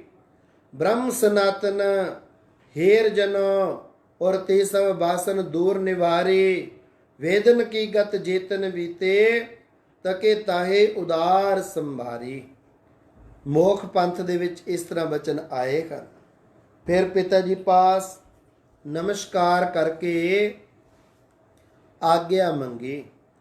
ਉਹ ਤਾਂ ਪਹਿਲਾਂ ਹੀ ਸਾਰੀ ਗੱਲ ਨੂੰ ਜਾਣਦੇ ਸਨ ਕਿ ਇਹ ਕੁਝ ਸਮੇਂ ਵਾਸਤੇ, ਕੁਝ ਕੁ ਸਮੇਂ ਵਾਸਤੇ ਨਿਰੰਕਾਰ ਦੀ ਸਾਡੇ ਪਾਸ ਅਮਾਨਤ ਹੈ। ਦੁਨੀਆ ਨੂੰ ਤਾਰਨਗੇ। ਜੋ ਬਚਨ ਉਸ ਮਹਾਤਮਾ ਨੇ ਕਹੇ, ਜੋ ਪਿਛਲੇ ਪ੍ਰਸੰਗ ਵਿੱਚ ਤੁਸੀਂ ਸੁਣੇ ਨੇ, ਉਹ ਬਚਨ ਜ਼ਰੂਰ ਸਹੀ ਤੇ ਸੱਚੇ ਹਨ। ਇਹਨਾਂ ਨੇ ਇੱਕ ਦਿਨ ਸਾਧੂ ਬਣ ਹੀ ਜਾਣਾ ਹੈ, ਜਿਸ ਕਰਕੇ ਉਹਨਾਂ ਨੇ ਬਹੁਤਾ ਰੋਕਣ ਦੀ ਕੋਸ਼ਿਸ਼ ਨਾ ਕੀਤੀ, ਪਰ ਕੁਝ ਕੁ ਨੇਕ ਸਿੱਖਿਆ ਜ਼ਰੂਰ ਦਿੱਤੀ ਕਿ ਸਾਰੀ ਜ਼ਿੰਦਗੀ ਜੜ ਚੇਤਨ ਮਾਇਆ ਇਹਨਾਂ ਤੋਂ ਪਰਹੇਜ਼ ਰੱਖਣਾ, ਪ੍ਰਵਿਰਤੀ ਦੇ ਪਸਾਰੇ ਤੋਂ ਨਿਰਲੇਪ ਅਸੰਗ ਰਹਿਣਾ। ਤੁਹਾਡੇ ਵੱਲੋਂ ਸਦਾ ਠੰਡੀ ਹਵਾ ਹੀ ਆਵੇ ਸਾਡੇ ਵੱਲ, ਮੈਂ ਆਪਣੇ ਕੰਨੀ ਤੁਹਾਡਾ ਜਸ ਹੀ ਸੁਣਦਾ ਰਵਾਂ। ਜਾਓ, ਗੁਰੂ ਤੁਹਾਡੇ ਅੰਗ ਸੰਗ ਹਨ। ਪਿਤਾ ਜੀ ਤੋਂ ਆਗਿਆ ਪ੍ਰਾਪਤ ਕਰਕੇ ਆਪ ਪਟਿਆਲੇ ਆ ਗਏ। 10ਵੀਂ ਦਾ ਸਾਲਾਨਾ ਇਮਤਿਹਾਨ ਦੇ ਦਿੱਤਾ। ਪਰਚੇ ਤਾਂ ਕੀਤੇ ਪਰ ਨਤੀਜੇ ਦੀ ਉਡੀਕ ਤੋਂ ਬਿਨਾਂ ਹੀ ਮੁੜ ਸੰਤਾਂ ਦੇ ਚਰਨਾਂ ਵਿੱਚ ਰੇਰੂ ਸਾਹਿਬ ਦੁਰਾਹੇ ਦੇ ਕੋਲ ਹੈ ਰਾਮਪੁਰ ਨਗਰ, ਇੱਥੇ ਆ ਹਾਜ਼ਰ ਹੋਏ ਅਤੇ ਨਮਸਕਾਰ ਕਰਨ ਸਮੇਂ ਕਾਫੀ ਦੇਰ ਚਰਨਾਂ ਦੇ ਨਾਲ ਲਿਪਟੇ ਹੀ ਰਹੇ। ਐਸਾ ਆਨੰਦ ਆਇਆ ਕਿ ਸਿਰ ਉੱਚਾ ਚੁੱਕਣਾ ਹੀ ਭੁੱਲ ਗਏ। ਇਹ ਮਿਲਾਪ ਦਾ ਆਨੰਦ ਵੀ ਗੁੰਗੇ ਦੀ ਮਠਿਆਈ ਵਾਂਗ ਕਥਨ ਕਰਨ ਤੋਂ ਬਾਹਰ ਹੈ। ਇਸ ਦੀ ਮਸਤੀ ਕਦੇ ਲੇਖਾ ਨਹੀਂ ਕਰਦੀ। ਅੱਖੀਂ ਰੰਗ ਰੰਗੀਲੇ ਰਤੀਆਂ ਜਿਨ ਕੋ ਪ੍ਰੇਮ ਖੁਮਾਰੀ, ਜਿਸ ਦੀ ਕੈਪ ਨਾ ਉਤਰੀ ਕਬਹੀ, ਸਦਾ ਰਹਿ ਮਹਿਤਾਰੀ। ਪੋਸਤ ਭੰਗ ਅਫੀਮਾ ਕੋਲੋਂ ਪ੍ਰੇਮ ਪਿਆਲਾ ਭਾਰੀ, ਸੰਤ ਦਾਸ ਜਦ ਦਿਲਵਰ ਮਿਲਿਆ, ਤਿਸ ਦਿਨ ਥੀ ਬਲੇਕਾਰੀ। 18 ਸਾਲ ਦੀ ਚੜ੍ਹਦੀ ਜਵਾਨੀ ਦਾ ਵੇਗ ਹਰ ਪ੍ਰਾਣੀ ਦੇ ਲਹੂ ਨੂੰ ਜੁਬੰਸ ਦੇ ਕੇ ਅਰਮਾਨਾਂ ਦੇ ਹੜਾਂ ਦੇ ਬਾਰ ਬਰੋਲਿਆਂ ਅਤੇ ਝੱਖੜ ਵਗਾਉਣੇ ਸ਼ੁਰੂ ਕਰ ਦਿੰਦਾ ਹੈ। ਇਨਸਾਨੀ ਜੁੱਸੇ ਦੇ ਅੰਗ ਅੰਗ ਵਿੱਚ ਨਰੋਏ ਨਿੱਘੇ ਖੂਨ ਦੀ ਰੌਂ ਰੁਮਕਦੀ ਹੈ। ਬਸੰਤ ਰੁੱਤ ਦੀਆਂ ਨਵੀਆਂ ਪੁੰਗਰ ਦੀਆਂ ਕੁਰੰਬਲਾਂ ਵਾਂਗ ਸਰੀਰ ਦੇ ਜੋਬਨ ਦਾ ਨਿਖਾਰ ਪ੍ਰਤੱਖ ਦਿਖਦਾ ਹੈ ਅਤੇ ਹਰ ਯੁਵਕ ਅਣਹੋਣੀਆਂ ਨੂੰ ਹੋਣੀਆਂ ਬਣਾ ਸਕਣ ਦੀਆਂ ਤਰੰਗਾਂ ਦੀ ਮਸਤੀ ਵਿੱਚ ਜਵਾਨੀ 'ਚ ਪੈਰ ਧਰਦਾ ਹੈ। ਪਰ ਕੁਝ ਕੋ ਮਾਨਸਿਕ ਬਿਮਾਰ ਜਾਂ ਸਰੀਰਕ ਰੋਗੀ ਇਸ ਮਸਤੀ ਦੀਆਂ ਝੂਮਣੀਆਂ ਦਾ ਆਨੰਦ ਨਹੀਂ ਮਾਣ ਸਕਦੇ। ਪਰ ਸਾਡੇ ਗੁਲਾਬ ਤੋਂ ਹੁਣੇ ਹੁਣੇ ਬਣ ਰਹੇ ਈਸ਼ਰ ਹਰੀ ਦੀ ਕਾਇਆ ਜਵਾਨੀ ਦੇ ਜੋਬਨ ਨੂੰ ਕਬੂਲਣ ਤੋਂ ਹਿਚਕਚਾਉਂਦੀ ਸੀ। ਸੁਰਤੀ ਬਾਹਰ ਦੀ ਥਾਂ ਅੰਤਰਮੁਖ ਹੁੰਦੀ ਜਾ ਰਹੀ ਹੈ। ਗੁਲਾਬ ਵਰਗੀ ਧੀਮੀ ਧੀਮੀ ਭਾਂ ਮਾਰਦੇ ਮੁਖੜੇ ਉੱਪਰ ਹੰਝੂਆਂ ਦੀ ਧਾਰਾ ਕੈਲਾਸ਼ੋਂ ਨਿਕਲੀ ਗੰਗਾ ਜਮਨਾ ਦੇ ਤੀਬਰ ਵੇਗ ਨੂੰ ਮਾਤ ਪਾਉਂਦੀ ਜਾ ਰਹੀ ਹੈ ਅਤੇ ਹਰ ਡਲਕਦਾ ਮੋਤੀ ਆਪਣੇ ਸਹੁ ਸਾਗਰ ਨੂੰ ਭਾਲਣ ਲਈ ਬਿਰਹੋਂ ਤੜਪਦੀ ਝੀਣੀ ਬਾਣ ਦੀ ਸੰਗੀਤਕ ਤਰੰਗ ਦੇ ਰੂਪ ਦੇ ਵਿੱਚ ਬੇਵਲ ਸੀ। ਗੁਲਾਬ ਦੇ ਲੰਮੇ ਤੇ ਠੰਡੇ ਸਾਹ ਹਰ ਵੇਖਣ ਵਾਲੇ ਦੇ ਹਿਰਦੇ ਨੂੰ ਕਿਸੇ ਬੇਵਸੀ ਦੇ ਅਨੁਸਾਰ ਟੋਹਾਂ ਦਿੰਦੇ ਜਾ ਰਹੇ ਸਨ। ਸੂਝਵਾਨ ਇਸ ਨੂੰ ਬਿਰਹੋ ਰੋਗ ਆਖਦੇ ਹਨ, ਪਰ ਇਹ ਰੋਗ ਤਾਂ ਨਹੀਂ ਸੀ, ਇਹ ਤਾਂ ਆਸ਼ਕਾਂ ਦਾ ਆਪਣੇ ਮਹਿਬੂਬ ਵਸਲ ਦੀ ਪ੍ਰਾਪਤੀ ਲਈ ਉੱਡਣ ਵਾਲਾ ਉੱਡਣ ਖਟੋਲਾ ਸੀ, ਜੋ ਸਾਲਾਂ ਦਾ ਪੰਧ ਦਿਨਾਂ ਵਿੱਚ ਮੁਕਾਉਂਦਾ ਹੈ। ਆਸ਼ਕਾਰਾ ਨਵ ਨਿਸ਼ਾਨੀ ਐ ਪਿਸਰ, ਜਵਾਨੀ ਦਾ ਸਮੁੱਚਾ ਵੇਗ ਕਿਸੇ ਅੰਦਰਲੀ ਧੂ ਦਾ ਵਿੰਨਿਆ ਕੇਂਦਰਿਤ ਹੋ ਗਿਆ ਅਤੇ ਤੁਰ ਸੰਸਾਰ ਦੇ ਮੰਡਲ ਵਿੱਚ ਝੱਖੜ ਉੱਠ ਖੜੇ। ਸੰਸਾਰ ਨੇ ਚਿੱਤ ਦੀ ਚੇਤਨ ਨੂੰ ਹਰਕਤ ਦਿੱਤੀ ਅਤੇ ਚਿੱਤ ਨੇ ਬੁੱਧੀ ਨੂੰ ਪ੍ਰੇਰਿਤ ਕੀਤਾ। ਬੁੱਧੀ ਨੇ ਮਨ ਦੇ ਸੰਕਲਪਾਂ ਨੂੰ ਪ੍ਰੀਤਮ ਪਿਆਰ ਦੇ ਵਿੱਚ ਪਰੋ ਦਿੱਤਾ। ਆਖਿਰ ਨੂੰ ਫੈਸਲਾ ਹੋ ਗਿਆ ਕਿ ਇਹ ਕੱਪੜ ਭੋਗ ਦੁਨੀਆ ਦੇ ਰਸ ਤੇ ਅਵਰ ਕਾਜ ਡਰਾਉਣੀਆਂ ਭਿਆਨਕ ਤਿਲਸਮ ਜਾਦੂ ਹਨ, ਜੋ ਇਸ਼ਕ ਦੇ ਰਾਹੋਂ ਭਟਕਾਉਣ ਵਾਲੇ ਹਨ। ਮਨ ਦੇ ਉਲਾਰ ਵਸ ਕਮਲ ਸਹਿਜ ਵੇਗੀ ਵਿੱਚ ਤਨੋ ਮਨੋ ਸਮਾ ਜਾਣ ਕੇ ਆਸੇ ਵਿੱਚ ਰੇਰੂ ਸਾਹਿਬ ਪੁੱਜ ਗਏ। ਵੱਡੇ ਸੰਤਾਂ ਭਾਗ ਸ਼੍ਰੀਮਾਨ ਸੰਤ ਬਾਬਾ ਅਤਰ ਸਿੰਘ ਜੀ ਮਹਾਰਾਜ ਰੇਰੂ ਸਾਹਿਬ ਵਾਲਿਆਂ ਦੇ ਪਾਸ ਆਪਣੀ ਅੰਤਰੀਵ ਅਵਸਥਾ ਕਥਨ ਕਰ ਦਿੱਤੀ। ਦੱਸਿਆ ਵੀ ਉੱਥੇ ਜਾਂਦਾ ਹੈ ਜਿੱਥੇ ਵਾਲਾ ਹੋਵੇ। ਮਹਾਪੁਰਸ਼ਾਂ ਨੇ ਦਿਵ ਦ੍ਰਿਸ਼ਟੀ ਦੁਆਰਾ ਇਸ ਅਮੋਲਕ ਹੀਰੇ ਨੂੰ ਚੰਗੀ ਤਰ੍ਹਾਂ ਪਰਖ ਲਿਆ ਅਤੇ ਆਪਣੇ ਤਾਜ ਵਿੱਚ ਮੜਨ ਦਾ ਇਰਾਦਾ ਕਰਕੇ ਵਧੇਰਾ ਕੀਮਤੀ ਬਣਾਉਣ ਵਾਸਤੇ ਕਠਨ ਤਤਿਕਸ਼ਾ ਦੀ ਪਰਖ ਵਿੱਚ ਪਾਉਣ ਲਈ ਆਪਣੇ ਹਜ਼ੂਰੀਏ ਗੜਵੇ ਦੀ ਡਿਊਟੀ ਬਖਸ਼ ਦਿੱਤੀ। ਬਸ ਫਿਰ ਕੀ ਸੀ? ਆਲਸ, ਨੀਂਦ, ਭੁੱਖ ਤੇ ਦੂਰ ਹੋ ਗਈਆਂ। ਸਾਈਂ ਵਾਲੇ ਸੁੱਖ ਨਾ ਸੌਂਦੇ ਅਤੇ ਰੱਜ ਨਾ ਖਾਂਦੇ ਰੋਟੀ। ਔਰਤ ਦੇਖ ਉਹ ਨਾ ਹੀ ਲੁਭਾਵਣ, ਚਾੜੀ ਅਸਲ ਲੰਗੋਟੀ। ਮਨ ਤੋਂ ਸਭ ਮਨਵਾਵਣ ਆਪਣੀ, ਸੱਚ ਦੀ ਮਾਰ ਕਸੌਟੀ। ਚੂਹੜ ਸਾਈਂ ਵਾਲਾ ਕੋਈ, ਹੋਰ ਸਗਲੀ ਖਲਕਤ ਖੋਟੀ। ਫਿਰ ਤਾਂ ਇਹ ਅਵਸਥਾ ਬਣ ਗਈ, ਮੁਰਦਾ ਕੋਈ ਮੁਰੀਦ, ਨਾ ਗੱਲੀ ਖੋਬਣਾ। ਸਾਬਰ ਸਿਦਕ ਸਖੀਦ, ਭਰਮ ਭਉ ਖੋਬਣਾ। ਗੋਲਾ ਮੁੱਲ ਖਰੀਦ, ਕਾਰੇ ਜੋਬਣਾ। ਨਾ ਤਿਸ ਭੁੱਖ, ਨਾ ਨੀਂਦ, ਨਾ ਖਾਣਾ ਸੋਬਣਾ। ਪੀਗਣ ਹੋਏ ਜਦੀਦ, ਪਾਣੀ ਢੋਬਣਾ। ਪੱਖੇ ਦੀ ਤਾਕੀਦ, ਪਗਮਲ ਧੋਬਣਾ। ਸੇਵਕ ਹੋਏ ਸੰਜੀਦ, ਨਾ ਹੱਸਣ ਰੋਬਣਾ। ਦਰ ਦਰਵੇਸ ਰਸੀਦ, ਪਿਰਮ ਰਸ ਭੋਗਣਾ। ਚੰਦ ਮੁਬਾਰਕ ਈਦ, ਪੁੱਗ ਖਲੋਬਣਾ। ਭਾਈ ਗੁਰਦਾਸ ਸਾਹਿਬ ਜੀ ਦੀ ਤੀਜੀ ਵਾਰ ਦੀ 18ਵੀਂ ਪੌੜੀ ਹੈ। ਸੇਵਕ ਅਵਸਥਾ ਵਿੱਚ ਪੂਰਨ ਉਤਰਨ ਵਾਸਤੇ ਇਹ ਰਹਿਣੀ ਬਹਿਣੀ ਵਾਲੇ ਸੰਤ ਸੇਵੀ ਤੇ ਸੱਚੇ ਸੇਵਕ ਦੀ ਪਦਵੀ ਤੇ ਅਧਿਕਾਰੀ ਹੋ ਸਕਦੇ ਹਨ। ਇਹਨਾਂ ਦੀ ਇਹਨੇ ਸ਼ੁਭ ਗੁਣਾਂ ਨੂੰ ਧਾਰ ਕੇ ਸੰਤ ਜੀ ਮਹਾਰਾਜ ਨੇ ਆਪਣਾ ਜੀਵਨ ਇਹਨਾਂ ਅਸੂਲਾਂ ਦੁਆਰਾ ਢਾਲ ਲਿਆ।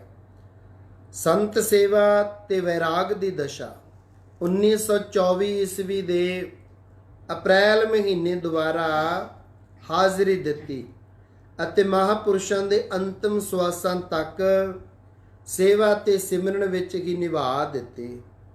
ਆਪ ਜੀ ਦੀ ਕਠਨ ਤਤਿਖਿਆ ਨੂੰ ਇਹ ਨਿਮਾਣੀ ਕਲਮ ਕਿਸ ਤਰ੍ਹਾਂ ਲਿਖ ਸਕਦੀ ਹੈ? ਪੌਣੇ 3 ਸਾਲਾਂ ਦਾ ਸਮਾਂ ਗੁਰ ਚਰਨਾਂ ਵਿੱਚ ਰਹਿ ਕੇ ਸੰਤ ਸੇਵਾ ਵਿੱਚ ਬਤੀਤ ਕੀਤਾ ਅਤੇ ਇਤਨਾ ਸਮਾਂ ਇੱਕੋ ਖੱਦਰ ਦੀ ਚਾਦਰ ਤੇ ਫੋੜੀ ਨੂੰ ਹੀ ਆਪਣਾ ਜੀਵਨ ਬਣਾਈ ਰੱਖਿਆ। ਨਾ ਦਿਨੇ ਭੋਜਨ ਦਾ ਖਿਆਲ, ਨਾ ਰਾਤ ਨੂੰ ਆਰਾਮ ਵੱਲ ਧਿਆਨ। ਸਰੀਰ ਕਿਰਸੂ ਹੋ ਗਿਆ, ਪਰ ਮਨ ਸਦਾ ਚੜ੍ਹਦੀਆਂ ਕਲਾਂ ਦੇ ਵਿੱਚ ਰਿਹਾ। ਅੰਦਰ ਵੈਰਾਗ ਇੰਨਾ ਸੀ ਕਿ ਇਤਨੇ ਲੰਮੇ ਅਰਸੇ ਵਿੱਚ ਇਹੋ ਜਿਹਾ ਕੋਈ ਦਿਨ ਨਹੀਂ ਸੀ ਲੰਘਿਆ ਜਿਸ ਦਿਨ ਆਪ ਨੇ ਕਦੀ ਹੱਸ ਕੇ ਵੇਖਿਆ ਹੋਵੇ, ਜਾਂ ਜਿਸ ਦਿਨ ਕਦੀ ਆਪ ਨੇ 1 ਜਾਂ 2 ਵਾਰੀ ਪਰਮੇਸ਼ਰ ਵਿਜੋਗ ਵਿੱਚ ਰੁਦਨ ਨਾ ਕੀਤਾ ਹੋਵੇ। ਮਨ ਵਿੱਚ ਇਹ ਪਰਪੱਕਤਾ ਨਿਸ਼ਚਾ ਕਰ ਗਈ, ਮਰ ਨਾ ਜਾਗੀ ਜਿਨ੍ਹਾਂ ਵਿਸਰਤ ਰਾਮ, ਨਾਮ ਵਿਹੂਣ ਜੀਵਨ ਕੌਣ ਕਾਮ। ਆਪ ਜੀ ਨੇ ਇਹ 4 ਗੱਲਾਂ ਧਾਰਨ ਕਰ ਲਈਆਂ। ਥੋੜਾ ਖਾਣਾ, ਥੋੜਾ ਸੌਣਾ, ਘੱਟ ਬੋਲਣਾ, ਇਕਾਂਤ ਵਿੱਚ ਰਹਿਣਾ। ਐਤਵਾਰ ਦੀ ਛੁੱਟੀ ਵਾਲੇ ਦਿਨ ਜਾਂ ਵੱਡੇ ਦਿਨਾਂ ਦੀਆਂ ਛੁੱਟੀਆਂ ਨੂੰ ਜੇ ਕੋਈ ਪਟਿਆਲੇ ਤੋਂ ਸਕੂਲ ਦਾ ਹਮਜਮਾਤੀ ਮਿਲਣ ਆਉਂਦਾ ਤਾਂ ਉਹਦੀ ਇੱਕ ਵਾਰੀ ਫਤਿਹ ਮੰਨ ਕੇ ਦੂਜੀ ਵਾਰ ਅਣਪਛਾਤਿਆਂ ਵਾਂਗ ਨੀਵੀਂ ਪਾ ਕੇ ਕੋਲ ਦੀ ਲੰਘ ਜਾਣਾ, ਜਿਵੇਂ ਕਿ ਕਦੇ ਵਾਕਫੀਅਤ ਹੀ ਨਹੀਂ ਕੀਤੀ ਹੁੰਦੀ। ਉਹ ਦੇਸ਼ ਵਰਤਾਓ ਦਾ ਕਈ ਵਾਰ ਆਪਣੇ ਮਨ ਵਿੱਚ ਖਿਆਲ ਵੀ ਕਰਦੇ ਅਤੇ ਕਈ ਨਾਰਾਜ਼ ਵੀ ਹੋ ਕੇ ਆ ਜਾਂਦੇ। ਜੋ ਦਿਨ ਵਿੱਚ 3-3 ਵਾਰੀ ਆਪਣੀ ਵਰਦੀ ਬਦਲਦੇ ਅਤੇ ਇੱਕ ਵਾਰ ਪਾਏ ਵਸਤਰ ਨੂੰ ਮੁੜ ਧੋ ਕੇ ਪ੍ਰੈਸ ਕੀਤਿਆਂ ਬਗੈਰ ਨਹੀਂ ਸੀ ਪਾਉਂਦੇ, ਜਿਸ ਦੀ ਪਟਿਆਲੇ ਦੇ ਬਾਜ਼ਾਰਾਂ ਵਿੱਚ ਦੀ ਲੰਘਦਿਆਂ ਸੁੰਦਰਤਾ ਤੱਕ ਕੇ ਲੋਕੀ ਇੱਕ ਦੂਜੇ ਨੂੰ ਉਂਗਲਾਂ ਨਾਲ ਇਸ਼ਾਰੇ ਕਰਕੇ ਕਹਿੰਦੇ, ਆਓ ਗੁਲਾਬ ਸਿੰਘ ਜਾਂਦਾ ਹੈ, ਦੇਖੋ ਰੱਬ ਨੇ ਕਿਤਨੀ ਸੁੰਦਰਤਾ ਬਖਸ਼ੀ ਹੈ। ਅੱਜ ਉਸ ਨੂੰ ਮੋਟੇ ਖੱਦਰ ਦੇ ਕੱਪੜਿਆਂ ਵਿੱਚ ਦੇਖ ਕੇ ਜਿਨ੍ਹਾਂ ਦੀ ਸਫਾਈ ਵੱਲ ਵੀ ਘੱਟ ਹੀ ਖਿਆਲ ਹੁੰਦਾ, ਇਹ ਸਭ ਆ ਕੇ ਹੈਰਾਨ ਹੁੰਦੇ ਸਨ। ਪਰ ਆਪ ਜੀ ਸਦਾ ਅਬੋਲ ਹੀ ਰਹਿੰਦੇ। ਜੇ ਕਦੇ ਆਪ ਜੀ ਦੀ ਭੂਆ ਦੇ ਪੁੱਤਰ ਮਹਾਰਾਜਾ ਪਟਿਆਲੇ ਦੇ ਨਫਰ ਸਰਦਾਰ ਦਲੀਪ ਸਿੰਘ ਜੀ ਨੇ ਆਉਣਾ ਤਾਂ ਉਹਨਾਂ ਨੇ ਪਹਿਲਾਂ ਵੱਡੇ ਸੰਤਾਂ ਪਾਸ ਬੇਨਤੀ ਕਰਨੀ, ਫਿਰ ਉਹਨਾਂ ਦੇ ਹੁਕਮ ਨੂੰ ਮੰਨ ਕੇ ਕੇਵਲ 2 ਜਾਂ 4 ਮਿੰਟ ਹੀ ਬਚਨ ਕਰਨੇ, ਪਰ ਉਹ ਵੀ ਪਰਮਾਰਥ ਦੇ ਪ੍ਰਵਚਨ। ਕਿਉਂਕਿ ਹੁਣ ਜਦੋਂ ਅਸੀਂ ਸਾਧੂ ਸੰਤਾਂ ਕੋਲ ਜਾਂਦੇ ਹਾਂ, ਅਸੀਂ ਆਪ ਦੀਆਂ ਸੰਸਾਰੀ ਗੱਲਾਂ ਹੀ ਨਹੀਂ ਮੁੱਕਣ ਦਿੰਦੇ। ਆਪ ਦਾ ਤਾਂ ਸਮਾਂ ਸੰਸਾਰੀ ਗੱਲਾਂ ਵਿੱਚ ਬਰਬਾਦ ਕਰਨਾ ਠੀਕ ਹੈ, ਔਰ ਸਤਿਪੁਰਸ਼ਾਂ ਦਾ, ਮਹਾਤਮਾ ਜਨਾਂ ਦਾ ਭਗਤੀ ਅਤੇ ਸਿਮਰਨ ਕਰਨ ਦਾ ਸਮਾਂ ਵੀ ਅਸੀਂ ਸੰਸਾਰੀ ਵਾਰਤਾਲਾਪ ਕਰਕੇ ਖਰਾਬ ਕਰ ਦਿੰਦੇ ਹਾਂ। ਜਿਤਨਾ ਸਮਾਂ ਉਹਨਾਂ ਨੇ ਵਾਹਿਗੁਰੂ ਜੀ ਦੀ ਯਾਦ ਵਿੱਚ ਜੁੜਨਾ ਹੁੰਦਾ ਹੈ, ਅਸੀਂ ਸੰਸਾਰੀ ਗੱਲਾਂ ਕਰਕੇ ਉਹਨਾਂ ਦਾ ਸਮਾਂ ਬਰਬਾਦ ਜਾਂ ਖਰਾਬ ਕਰ ਦਿਆ ਕਰਦੇ ਹਾਂ। ਹੋਰ ਸਾਰਾ ਸਮਾਂ ਗੁਰ ਸ਼ਬਦ ਦੇ ਜਾਪ ਜਾਂ ਸੰਤ ਸੇਵਾ ਵਿੱਚ ਬੀਤਦਾ ਸੀ। ਆਪਣਾ ਤਨ ਮਨ ਕੁਰਬਾਨ ਕਰਕੇ ਹੀ ਸੰਤਾਂ ਦੀ ਪ੍ਰਸੰਨਤਾ ਪ੍ਰਾਪਤ ਕਰਨੀ ਚਾਹੁੰਦੇ ਸਨ। ਹਰ ਸਮੇਂ ਮਨ ਵਿੱਚ ਇਹ ਸਦਰ ਬਣੀ ਰਹਿੰਦੀ ਸੀ, ਕੇਸਾਂ ਕਾ ਕਰ ਚਬਰ ਢੁਲਾਵਾ, ਸੀਸ ਕਾਟ ਭੇਟ ਦਿਓ, ਜਿਨ ਮੋਕੋ ਪ੍ਰਪੰਤ ਬਤਾਇਆ, ਤਾਕੋ ਇਹ ਵਿਦ ਸੇਵੋ, ਅਤ ਦੁਰਲਭ ਪ੍ਰਭ ਕੀ ਪਿਆਰੀ, ਸੰਤ ਖੁਸ਼ੀ ਮੈਂ ਲੇਵੋ, ਹੋਵੋ ਮੁਕਤ ਤਰੋ ਭਵ ਸਾਗਰ, ਭੋਜਨ ਹਰ ਜਸ ਜੀਵੋ। ਜਿਵੇਂ ਪਾਰਸ ਦੀ ਸ਼ੋਅ ਲੋਹੇ ਨੂੰ ਸੋਨਾ ਤਾਂ ਬਣਾ ਦਿੰਦੀ ਹੈ, ਪਰ ਪਾਰਸ ਨਹੀਂ ਬਣਾ ਸਕਦੀ।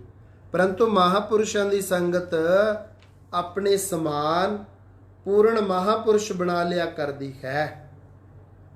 ਤਦੇ ਹੀ ਕਿਸੇ ਵਿਦਵਾਨ ਨੇ ਮਹਾਪੁਰਸ਼ਾਂ ਵਿੱਚ ਤੇ ਪਾਰਸ ਦੇ ਵਿੱਚ ਬੜਾ ਫਰਕ ਕਥਨ ਕੀਤਾ ਹੈ। ਵਿਦਵਾਨ ਸੱਜਣ ਲਿਖਦੇ ਹੈ, ਪਾਰਸ में और संत में बड़ो अंतरो जान, वह लोहा कंचन करे वह कर दे आप समान, संगत करिए साध की बंदियों करे खुदा, लोहा कंचन होत है देखो पारस ला, देखो पारस लाए मूल ना जानो हासा, सब तर चंदन होत जाके बावन का बासा। कह गिरधर कवि गह गिरधर कवि राय, नदी संसे की तरिय, बड़े भाग जब होए ता संगत साध की करिय, हम नशी की आस्ते बा एलिया, बेहतर अज सदसाला, तात बैरिया, मालक दो औलिया, ਭਗਤਾਂ ਅਤੇ ਪਿਆਰਿਆਂ ਦੀ ਇੱਕ ਘੜੀ ਦੀ ਸੰਗਤ ਅਤੇ ਸੁਹਬਤ ਮਨ ਨੂੰ, ਬੁੱਧ ਨੂੰ 100 ਸਾਲਾਂ ਦੀ ਕਠਿਨ ਤਪੱਸਿਆ ਨਾਲੋਂ ਵੀ ਕਈ ਗੁਣਾ ਜ਼ਿਆਦਾ ਫਲ ਦੇ ਜਾਇਆ ਕਰਦੀ ਹੈ। ਸੈਦੂ ਸਾਹਿਬ ਦੀ ਯਾਤਰਾ। ਸੰਤ ਜੀ ਮਹਾਰਾਜ ਨੂੰ ਰੇਰੂ ਸਾਹਿਬ ਵਾਲੇ ਵੱਡੇ ਸੰਤਾਂ ਨੇ ਆਪਣੀ ਆਗਿਆ ਨਾਲ ਵਾਰਾਂ ਬੰਨੀ ਦਾ ਸੁੱਧ ਕੁੰਦਨ ਬਣਾਉਣ ਲਈ ਸੇਵਾ ਸਿਮਰਨ ਦੀ ਕਠਿਨ ਕੁਠਾਲੀ ਵਿੱਚ ਪਾ ਦਿੱਤਾ ਅਤੇ ਉਹਨਾਂ ਦੇ ਨਾਲ ਆਪ ਜੀ ਕਈ ਵਾਰੀ ਬਾਬਾ ਕਰਮ ਸਿੰਘ ਮਹਾਰਾਜ ਜੀ ਦੀ ਸਾਲਾਨਾ ਬਰਸੀ ਵਾਲੇ ਦਿਨ ਮਾਘਵਦੀ 9ਵੀਂ ਦੇ ਜੋੜ ਮੇਲੇ ਤੇ ਸੈਦੂ ਸਾਹਿਬ ਜਾਂਦੇ। ਹਰਿਦੁਆਰ ਤੇ ਅਨੰਦਪੁਰ ਸਾਹਿਬ ਦੀ ਯਾਤਰਾ ਵੀ ਕੀਤੀ। ਗੁਰੂ ਕੀ ਕੰਸ਼ੀ ਦਮਦਮੇ ਸਾਹਿਬ ਤੇ ਸੱਚਖੰਡ ਹਜੂਰ ਸਾਹਿਬ ਦੇ ਦਰਸ਼ਨ ਵੀ ਕੀਤੇ। ਵੱਡੇ ਬਾਬਾ ਜੀ ਮਾਘਵਦੀ 9ਵੀਂ ਨੂੰ ਕਈ ਸਾਲ ਬਾਬਾ ਕਰਮ ਸਿੰਘ ਜੀ ਮਹਾਰਾਜ ਦੇ ਸਾਲਾਨਾ ਜੋੜ ਮੇਲੇ ਤੇ ਸੈਦੂ ਸਾਹਿਬ ਪੁੱਜਦੇ ਰਹੇ ਅਤੇ ਇਸ ਯੱਗ ਸਮਾਗਮ ਦਾ ਸਾਰਾ ਪ੍ਰਬੰਧ ਆਪ ਹੀ ਕਰਿਆ ਕਰਦੇ। ਸੰਤ ਜੀ ਮਹਾਰਾਜ ਵੀ ਨਾਲ ਜਾਂਦੇ। ਸਰਹੱਦੀ ਇਲਾਕਾ, ਲੁੰਡੇ ਦਰਿਆ ਦਾ ਕਿਨਾਰਾ, ਜਿੱਥੇ ਕਿ ਅਤ ਜੋਰਾਂ ਦੀ ਸਰਦੀ ਪੈਂਦੀ ਹੈ। ਕਈ ਥਾਵਾਂ ਤੇ ਥਾਂ ਛੱਪੜਾਂ ਦੇ ਖੜੇ ਪਾਣੀ ਜੰਮ ਕੇ ਬਰਫ਼ ਬਣ ਜਾਇਆ ਕਰਦੇ। ਇਸ਼ਨਾਨ ਦੇ ਸਮੇਂ ਕੋਈ ਪ੍ਰੇਮੀ ਹੀ ਦਰਿਆ ਦੇ ਕੰਢੇ ਪਾਣੀ ਵਿੱਚ ਟੁੱਬਾ ਲਾਉਣ ਦਾ ਹੀਆ ਕਰਦਾ। ਦੰਦ ਵੱਜਦੇ, ਹੱਥਾਂ ਦੇ ਸੁੰਨ ਹੋ ਕੇ ਟੁੰਡ ਬਣ ਜਾਇਆ ਕਰਦੇ। ਕਮੀਜ਼ਾਂ ਦੇ ਬਟਨ ਬੰਦ ਕਰਨੇ ਵੀ ਔਖੇ ਹੋ ਜਾਇਆ ਕਰਦੇ।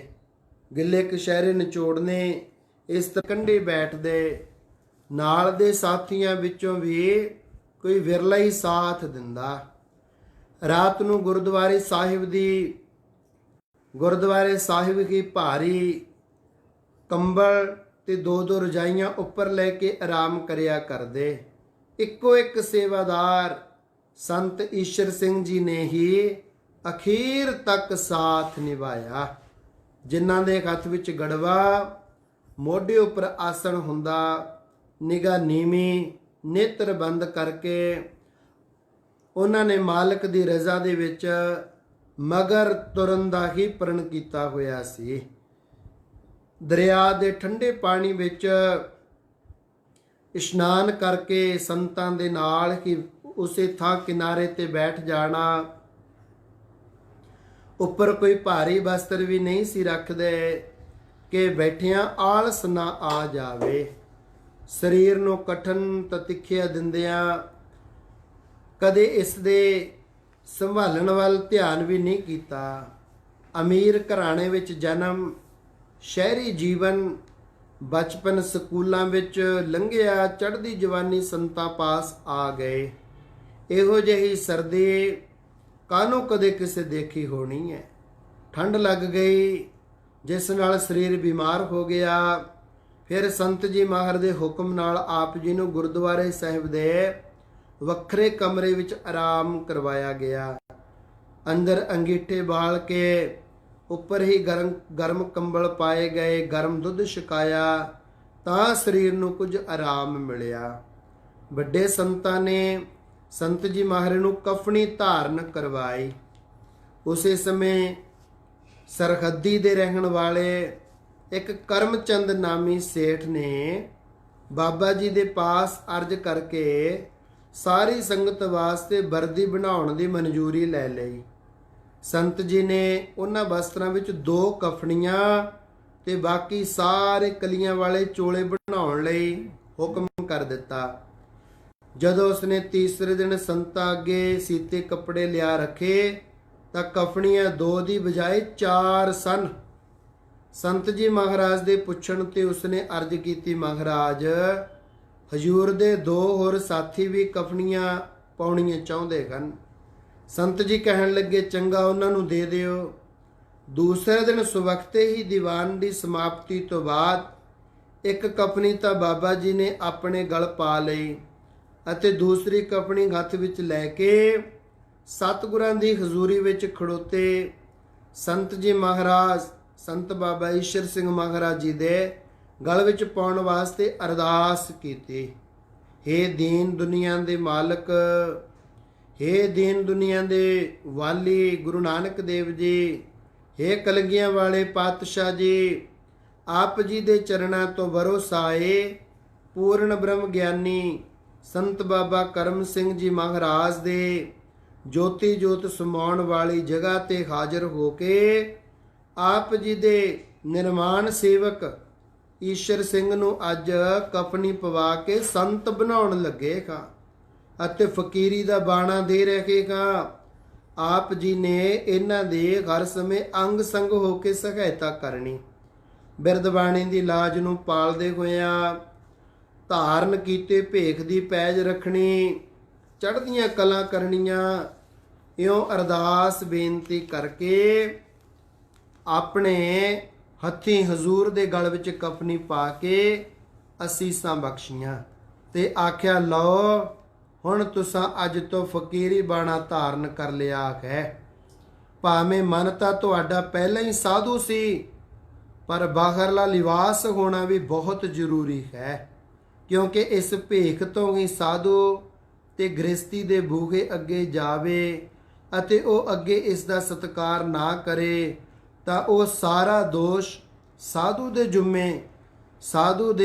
ਜੁੰਮੇ ਨੂੰ, ਗ੍ਰਸਤੀ ਨੂੰ ਉਸ ਦਾ ਕੋਈ ਪਾਪ ਨਹੀਂ ਲੱਗਦਾ। ਜੇਕਰ ਸਾਧੂਆਂ ਵਾਲਾ ਭੇਖ ਦੇਖ ਕੇ ਗ੍ਰਸਤੀ ਆਦਰ ਨਾ ਕਰੇ ਫਿਰ ਉਹ ਪਾਪਾਂ ਦਾ ਭਾਗੀ ਹੁੰਦਾ ਹੈ। ਇਉਂ ਸਾਧੂ ਨੂੰ ਆਪੋ ਆਪਣੇ ਧਰਮ ਦੇ ਚਪੜਾਸ ਧਾਰਨ ਕਰਨੀ ਜ਼ਰੂਰੀ ਹੈ। ਫਕੀਰੀ ਦੇ ਲੱਛਣ ਕੀ ਹਨ? ਨਾਮ ਦੇ ਸਿਮਰਨ ਦੇ ਬੰਦਗੀ ਦੇ ਧਾਰਨ ਕਰਨ ਵਾਲੇ ਜੋ ਫਕਰ ਫਕੀਰ ਹਨ, ਇਹਨਾਂ ਬਾਰੇ ਵਿਖਿਆਨ ਹੈ। ਨਾਲ ਦੇ ਸਾਥੀਆਂ ਨੇ ਮਨ ਵਿੱਚ ਖਿਆਲ ਕੀਤਾ ਕਿ ਬਾਬਾ ਜੀ ਸਾਡੇ ਗਲ ਵਿੱਚ ਵੀ ਇਸੇ ਤਰ੍ਹਾਂ ਅਰਦਾਸ ਕਰਕੇ ਕਫਣੀਆਂ ਪਾਉਣ, ਅਸੀਂ ਵੀ ਸੰਤ ਕਹਾਈਏ, ਸਾਨੂੰ ਵੀ ਲੋਕੀ ਫਕੀਰ ਕਹਿਣ, ਉਹ ਸਾਡੇ ਗਲ ਵਿੱਚ ਵੀ ਕਫਣੀਆਂ ਪਾਉਣ। ਅੰਤਰਯਾਮੀ ਦਾਤੇ ਨੇ ਆਖਿਆ ਕਿ ਜਿਨ੍ਹਾਂ ਦਾ ਮਨ ਸਾਫ਼ ਹੈ ਉਹ ਹੀ ਅਸਲੀ ਸਾਧ ਹਨ।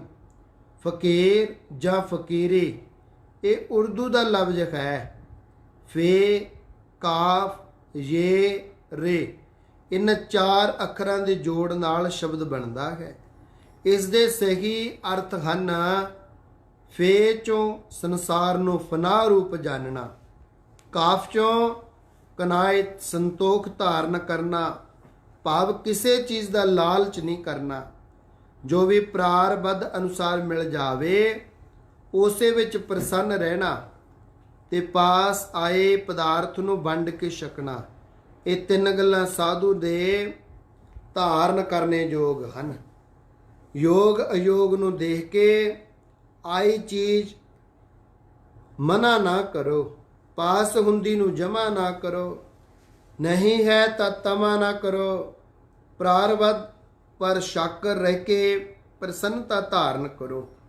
ਜਿਵੇਂ ਬ੍ਰਿਛ ਗਰਮੀ ਸਰਦੀ ਧੁੱਪ ਤੇ ਬਾਰਿਸ਼ ਸਖਾਰਦਾ ਹੋਇਆ ਇੱਕ ਰਸ ਅਡੋਲ ਖੜਾ ਰਹਿੰਦਾ ਹੈ, ਫਲ ਲੱਗੇ ਤੋਂ ਝੁਕ ਕੇ ਨੀਵਾਂ ਹੋ ਜਾਂਦਾ ਹੈ ਕਿ ਕਿਸੇ ਤੋੜਨ ਵਾਲੇ ਨੂੰ ਕਸ਼ਟ ਪ੍ਰਾਪਤ ਨਾ ਹੋਵੇ, ਬਲਕਿ ਲੋਕਾਂ ਤੋਂ ਇੱਟਾਂ ਖਾ ਕੇ ਵੀ ਮਿੱਠੇ ਫਲ ਦਿੰਦਾ ਹੈ। ਇਸੇ ਤਰ੍ਹਾਂ ਪਰਉਪਕਾਰੀ ਸਾਧੂ ਦਾ ਹਿਰਦਾ ਬ੍ਰਿਕਸ਼ ਦੇ ਸਮਾਨ ਗਰਮੀ ਸਰਦੀ ਧੁੱਪ ਅਤੇ ਬਾਰਿਸ਼ ਨੂੰ ਸਹਾਰਨ ਵਾਲਾ ਹੋਇਆ ਕਰਦਾ ਹੈ। ਸ਼ਸਤਰ ਤੀਖਣ ਕਾਠ ਡਾਰਿਓ, ਮਨ ਨਾ ਕੀਨੋ ਰੋਸ਼, ਕਾਜ ਉਆਹੂ ਕੋ ਲੈ ਸਵਾਰਿਓ, ਤਿਲ ਨਾ ਦੀਨੋ ਦੋਸ਼। ਦਰਵੇਸਾਂ ਨੂੰ ਲੋੜੀਐ ਰੁੱਖਾਂ ਦੀ ਜੀਰਾਂਦ, ਹਰ ਇੱਕ ਦੇ ਠੰਡੇ ਤੱਤੇ ਬੋਲ ਨੂੰ ਸਹਾਰਨ ਵਾਲੀ ਸਾਧੂ ਵਿੱਚ ਸਹਿਣਸ਼ੀਲਤਾ ਹੋਣੀ ਚਾਹੀਦੀ ਹੈ। ਕੀ ਫਰਮਾਨ ਕਰਦੇ ਵਿਦਵਾਨ ਸੱਜਣ, ਖੋਦ ਖਾਦ ਧਰਤੀ ਸਕੈ, ਕਾਟ ਕੂਟ ਬਨਰਾਏ, ਬੋਲ ਕਬੋਲ ਸਾਧੂ ਸਹੇ, ਔਰ ਪੈ ਸਕਿਆ ਨਾ ਜਾਏ। ਇਉਂ ਸਬਰ ਸ਼ੁਕਰ ਵਿੱਚ ਪੱਕਾ ਰਹਿਣਾ ਇਹ ਫਕੀਰੀ ਦਾ ਦੂਸਰਾ ਗੁਣ ਹੈ। ਇਹ ਤੋਂ ਪਰਮੇਸ਼ਰ ਦੀ ਹਰ ਸਮੇਂ ਯਾਦ ਵਿੱਚ ਜੁੜੇ ਰਹਿਣਾ। ਰੇ ਜੋ ਉਸ ਨੂੰ ਸਾਰੇ ਰਮਿਆ ਭਾਵ ਵਿਆਪਕ ਜਾਣਨਾ। ਇਹ ਹਨ ਫਕੀਰੀ ਦੇ ਅਸਲੀ ਅਰਥ ਤੇ ਲੱਛਣ। ਕੇਵਲ ਭੇਖ ਧਾਰ ਕੇ ਹੀ ਫੇ, ਫੁਲਕਾ, ਕਾਫ, ਕੁਲਚਾ ਦੇ ਇਹ ਯਖਨੀ ਅਤੇ ਰੇ ਰਮਣੀ ਦੇ ਮਗਰ ਲੱਗਾ ਰਿਹਾ ਫਕੀਰ ਨਹੀਂ ਬਣ ਸਕਦਾ, ਕਿਉਂਕਿ ਫਕੀਰੀ ਵੀ 3 ਪ੍ਰਕਾਰ ਦੀ ਹੋਇਆ ਕਰਦੀ ਹੈ। ਲੇਖ ਦੀ, ਭੇਖ ਦੀ, ਪਿੱਛਾ ਮੁੜ ਮੁੜ ਵੇਖਦੀ। ਜਿਨ੍ਹਾਂ ਦੇ ਮਸਤਕ ਵਿੱਚ ਧੁਰੋਂ ਦਰਗਾਹ ਦੇ ਵਿੱਚੋਂ ਫਕੀਰੀ ਲਿਖੀ ਹੋਈ ਹੈ, ਉਹ ਆਪਣੇ ਘਰ ਵਿੱਚ ਸਾਰੇ ਸੁੱਖਾਂ ਤੇ ਪਦਾਰਥਾਂ ਦਾ ਤਿਆਗ ਕਰਕੇ ਕੇਵਲ ਪਰਮੇਸ਼ਰ ਪ੍ਰਾਪਤੀ ਵਾਸਤੇ ਹੀ ਸਾਧੂ ਬਣਦੇ ਹਨ। ਜਿਵੇਂ ਗੋਪੀ ਚੰਦ ਰਾਜਾ, ਭਰਥਰੀ ਰਾਜਾ, ਇਹ ਰਾਜ ਪਦਵੀਆਂ ਨੂੰ ਠੋਕਰ ਮਾਰ ਕੇ ਸਾਧੂ ਬਣੇ। ਜਿਨ ਮਸਤਕ ਤੁਰ ਕਰ ਲਿਖਿਆ, ਤਿਨ ਸਤਿਗੁਰ ਮਿਲਿਆ RAM ਰਾਜੇ। ਦੂਸਰੀ ਹੁੰਦੀ ਹੈ ਫਕੀਰੀ ਭੇਖ ਦੀ। ਅੰਦਰ ਤਾਂ ਗੁਣ ਨਾ ਹੋਣੇ, ਪਰ ਦੂਸਰਿਆਂ ਨੂੰ ਮਗਰ ਲਗਾਉਣ ਵਾਸਤੇ ਕੇਵਲ ਚਲੀਏ ਤੇ ਛਿੱਲੇ ਕੱਟ ਕੇ ਸਿੱਧੀ ਪ੍ਰਾਪਤ ਕਰਕੇ ਸਾਧੂਆਂ ਵਾਲਾ ਭੇਖ ਬਣਾ ਲਿਆ। ਪਰ ਸੱਚਾਈ ਤੋਂ ਬਿਨਾ ਉਹਨਾਂ ਦੀ ਇਹ ਹਾਲਤ ਹੁੰਦੀ ਹੈ। ਭੇਖ ਦਿਖਾਇਓ ਜਗਤ ਕੋ, ਲੋਗਨ ਕੋ ਬਸ ਕੀਨ, ਅੰਤ ਕਾਲ ਕਾਤੀ ਕਟਿਓ, ਬਾਸ ਨਰਕ ਮੋਲੀਨ। ਜਲਣ ਜੀ ਕਹਿੰਦੇ ਹਨ, ਸੰਤਾਂ ਵਾਲੀ ਰਹਿਤ ਨਾ ਰੱਖਦਾ, ਜਗ ਮੈਂ ਸੰਤ ਕਹਾਇਆ, ਏਦੂ ਉੱਪਰ ਪਾਪ ਨ ਕੋਈ, ਜੇ ਰਹਿਣੇ ਬਿਨਾ ਪੁਜਾਇਆ। ਬਦਲਾ ਤਿਸ ਦਾ ਛੁਟਸੀ ਨਾਹੀ, ਲੇਖਾ ਲੈ ਧਰਮ ਰਾਇਆ। ਸਾਹਿਬ ਦੇ ਦਰ ਹੱਛਾ ਪੁਣੀਐ, ਜੱਲਣ ਕੂਕ ਸੁਣਾਇਆ। ਤੀਜੀ ਫਕੀਰੀ ਹੁੰਦੀ ਹੈ ਮੁੜ ਮੁੜ ਕੇ ਪਿੱਛੇ ਨੂੰ ਵੇਖਣ ਵਾਲੀ, ਪਿੱਛੇ ਮੁੜ ਮੁੜ ਵੇਖਦੀ ਜਿਹੜੀ ਫਕੀਰੀ ਹੈ। ਕਿਸੇ ਗੱਲੋਂ ਘਰੋਂ ਰੁੱਸ ਕੇ ਸਾਧ ਬਣ ਗਿਆ, ਡੇਰੇ ਚਲਿਆ ਗਿਆ। 2-4 ਦਿਨ ਠਹਿਰ ਕੇ ਲੱਗਾ ਫਿਰ ਪਿਛਲਿਆਂ ਦੀ ਉਡੀਕ ਕਰਨ ਕਿ ਮੈਨੂੰ ਮੋੜਨ ਵਾਸਤੇ ਆਉਣਗੇ ਕਿ ਨਹੀਂ, ਜਾਂ 10-20 ਸਾਲ ਕਿਸੇ ਸਥਾਨ ਤੇ ਰਹਿ ਕੇ ਫਿਰ ਘਰਵਾਰੀ ਬਣ ਜਾਣਾ। ਇਹ ਹਨ ਮੰਦ ਵੈਰਾਗੀ ਦੇ ਲੱਛਣ। ਤਰਤੀਬਰ ਵੈਰਾਗ ਵਾਲਾ ਹੀ ਅਸਲੀ ਸਾਧੂ ਬਣ ਸਕਦਾ ਹੈ। ਫਿਰ ਬਾਬਾ ਜੀ ਕਹਿਣ ਲੱਗੇ ਕਿ ਜਗਿਆਸੂ, ਗੁਰ ਚਰਨਾਂ ਵਿੱਚ ਆ ਕੇ ਸਭ ਤੋਂ ਪਹਿਲਾਂ ਇਹਨਾਂ ਚੌਹਾਂ ਸਾਧਨਾਂ ਨੂੰ ਪਰਪੱਕ ਕਰੇ, ਫਿਰ ਉਹ ਗਿਆਨ ਦਾ ਅਧਿਕਾਰੀ ਹੁੰਦਾ ਹੈ। ਵਿਵੇਕ, ਵੈਰਾਗ, ਖਟ ਸੰਪਤੀ, ਮੋਖ ਇੱਛਾ। ਪਹਿਲਾ ਜਗਿਆਸੂ ਨੂੰ ਇਹਨਾਂ ਚੌਹਾਂ ਸਾਧਨਾਂ ਸਹਿਤ ਹੋਣਾ ਚਾਹੀਦਾ ਹੈ। ਵਿਵੇਕ ਦਾ ਸਰੂਪ ਕੀ ਹੈ? ਆਤਮਾ ਦੇ ਸਤ ਅਸਤ ਦੀ ਵਿਚਾਰ ਦਾ ਨਾਮ ਵਿਵੇਕ ਹੈ। ਆਪਣੇ ਆਤਮਾ ਨੂੰ ਨਾਸ਼ ਤੋਂ ਰਹਿਤ, ਅਵਿਨਾਸੀ ਅਤੇ ਰਹਿਣਵਤ ਅਚਲ, ਇੱਕ ਅਤੇ ਪਰਿਪੂਰਨ ਨਿਸ਼ਚੈ ਕਰੇ।